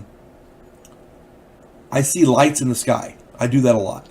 And used to be on my old flip cell phone that we had, I could get photos of them and I could show people what I saw. My new cell phone, the iPhone that we have now, I can't do that. I can't get photos of it. They don't show up. That's something like this here. You try to get a picture of a dark shape hiding in the corner, and it doesn't show up on the film or on the recording. If it's a digital, obviously they wouldn't show up. That freaks me, because that tells you it's intelligent and it doesn't want to be investigated. The investigators have confirmed everything the couple claimed, completely vindicating their story. The investigators even wrote a book about it titled "The South Shields Poltergeist: One Family's Fight Against an Invisible Intruder." I have not read that book, but I kind of want to. One of those books that you read, when it's daylight outside. A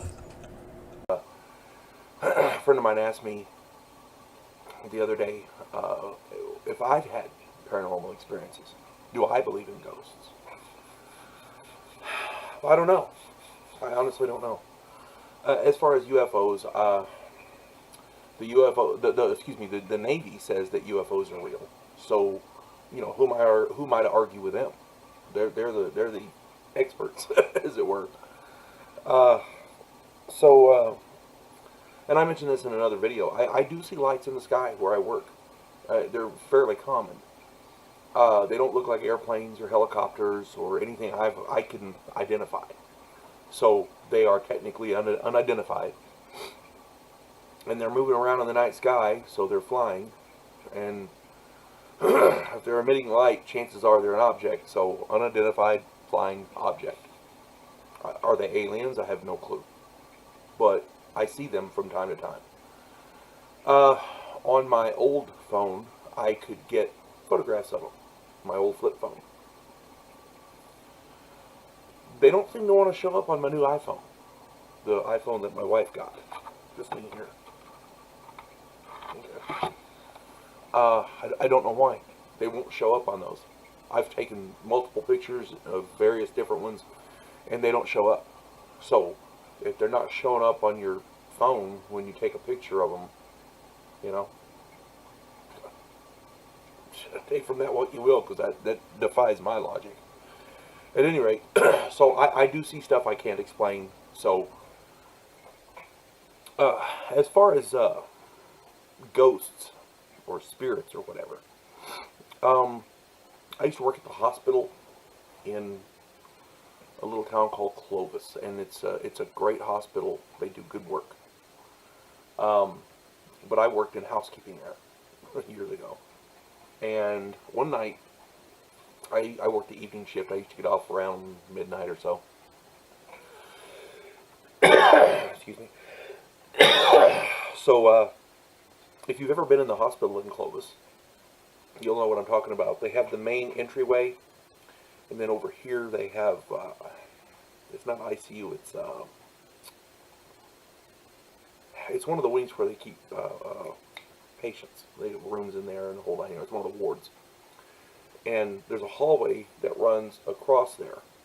The front entryway is here, and the hallway runs all the way across, and it goes all the way down to pediatrics.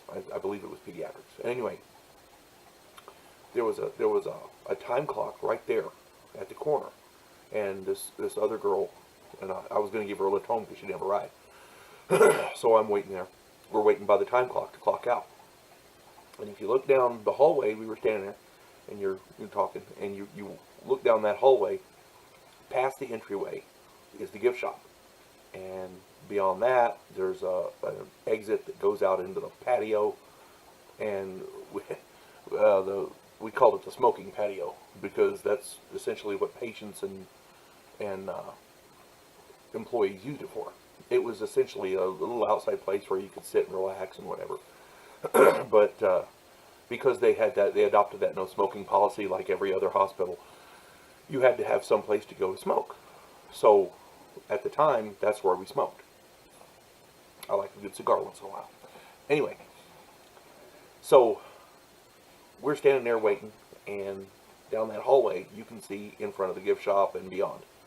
Well, in front of the gift shop, a tiny little lady named Irene was there, and she picked up her bucket, and she walked around the corner going out to the smoking patio. And we both saw it, Maria and I both. And she said, "I didn't think Irene was working tonight." And I said, "I don't think she was either." That's weird. Huh. So we waited and we clocked out, and we're watching. We waited, we clocked out. And before we left, we walked down to the gift shop, and beyond that, made that turn where she went, and we went out to the smoking patio. Turns out my other friend, Michelle, one of my coworkers, was there, and her, at the time was her boyfriend, now it's her husband. They were out there. And I said, where's Irene? And she said, "Well, Irene is not here. She didn't come in tonight." And I said, "We saw her. She came out here." And John was there too, and he said, no, nobody came out that door. Not in 20 minutes or so. And I said, "Well, dude, we saw her." And you have to understand, there's no place else to go. Unless she did a Spider-Man up the wall and vanished through the ceiling, there's no place else to go. Okay, it's right there. There's only one door. So we had a chuckle about that and went on about our business. Because we know what we saw. There was two of us, we both saw it.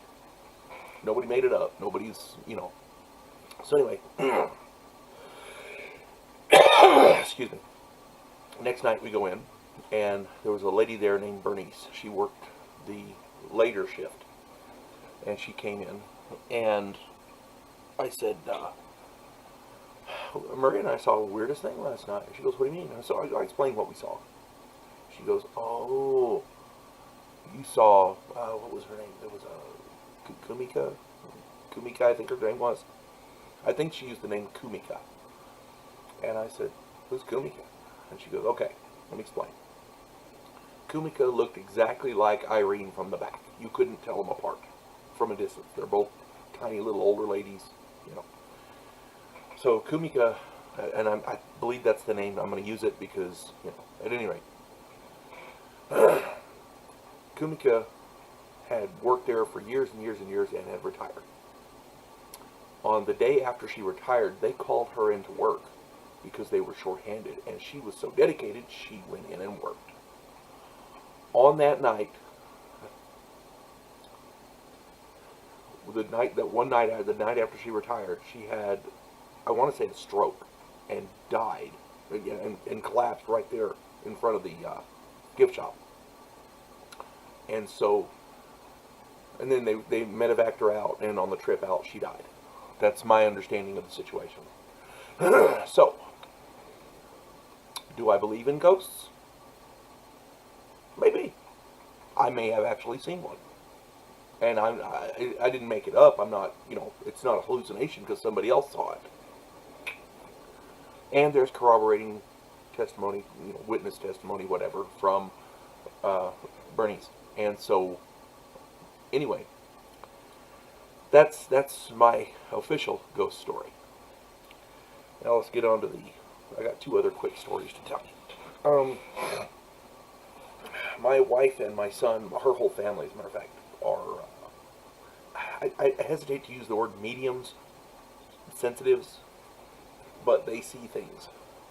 Okay? And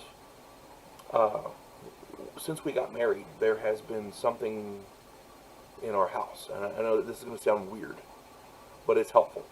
It helps to find things. At one point, my son, when he was very, very young, was crying because he couldn't find this particular electronic toy that he liked. And we were going through the house trying to find it. And we tore his room up. We tore our room up. We're just looking everywhere. And finally, we're getting frustrated. And my wife says, I'm going to go through his toy box one more time. I said, okay. So she sits in the middle of the floor, and she's going through his toy box. And I said, well, I'm going to go back and start in the kitchen and come this way and look. She says, okay. So I go. I go look in the kitchen, and I'm looking through the rest of the place, and I can hear her in there rummaging through the toy box the whole time. So I finally make my way back to the bedroom. And my son has a number of toy boxes, so she's like on the 3rd one when I get there. And as I walk in the room, behind her, sitting on the floor, is this toy that we've been looking for. It's right there on the floor. It's not a foot behind her on the floor. And I'm like, cool, you found it. She goes, what? I said, look, it's right there. She turned and looked, and she says, where'd that come from? I said, you must have found it in the toy box. She goes, no, it wasn't me. That wasn't there when I left. I promise you it wasn't.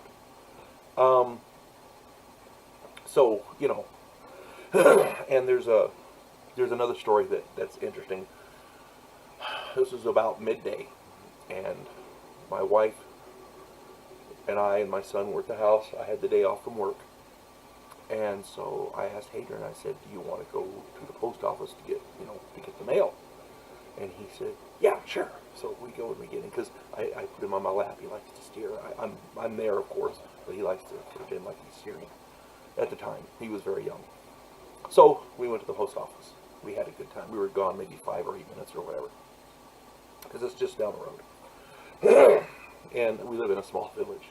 So anyway, we go down there, and we get the mail, and we come back. And he's excited because he drove.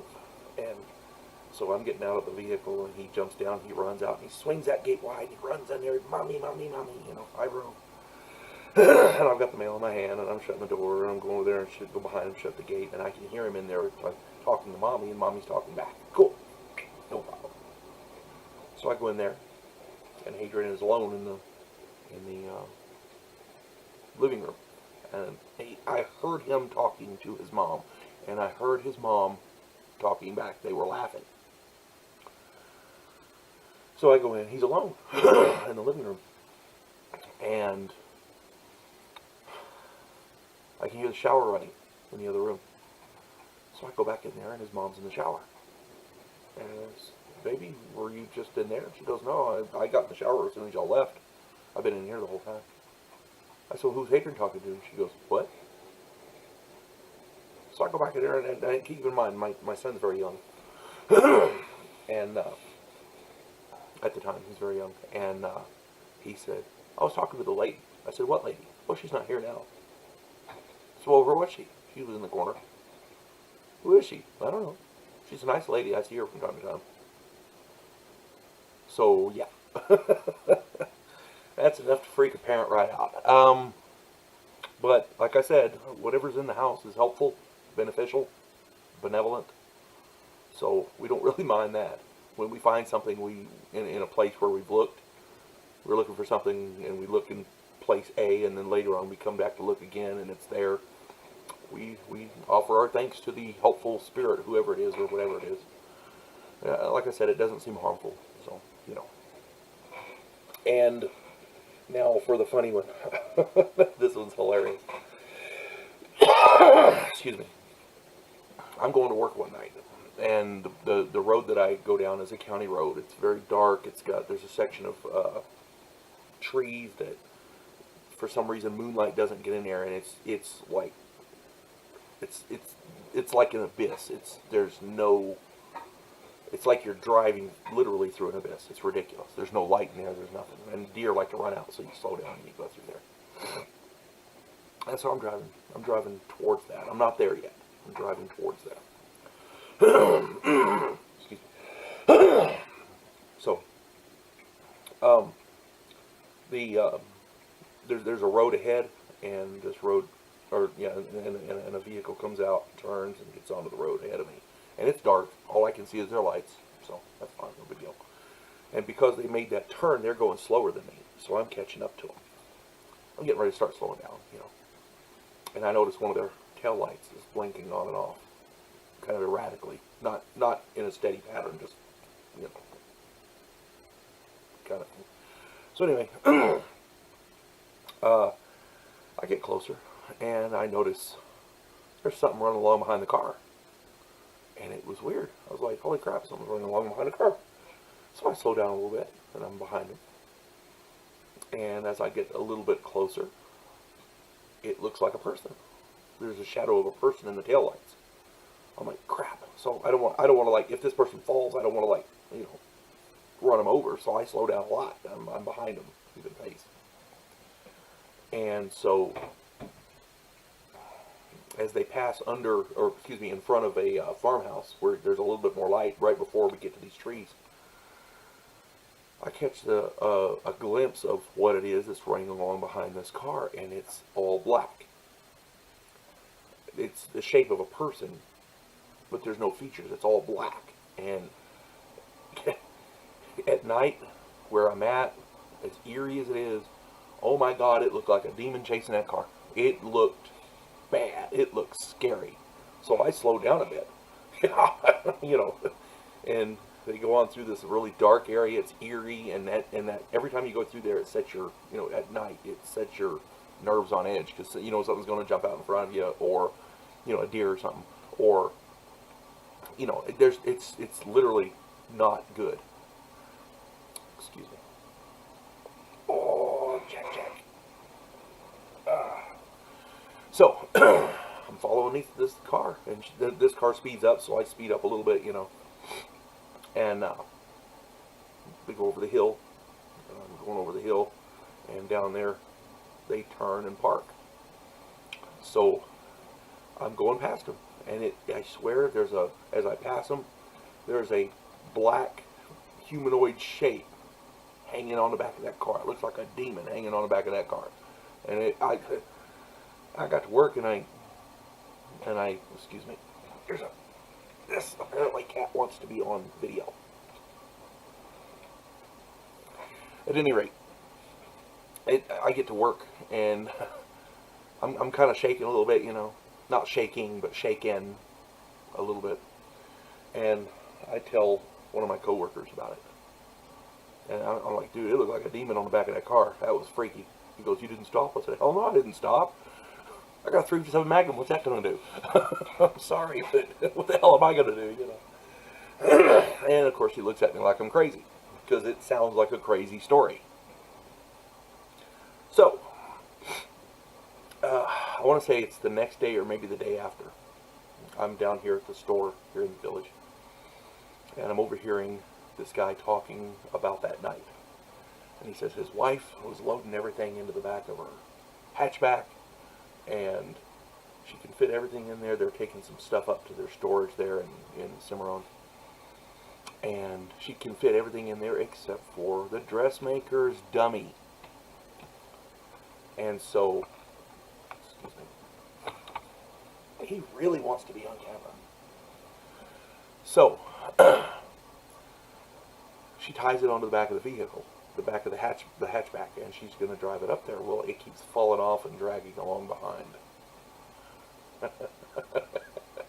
Kind of makes you feel stupid, don't it? But it just goes to show you, usually there's an explanation, even if it's absurd. There's usually an explanation for things that you see. Not everything is paranormal. Not everything is a demon hanging on the back of the car. Sometimes it's a simple explanation. What else can you say?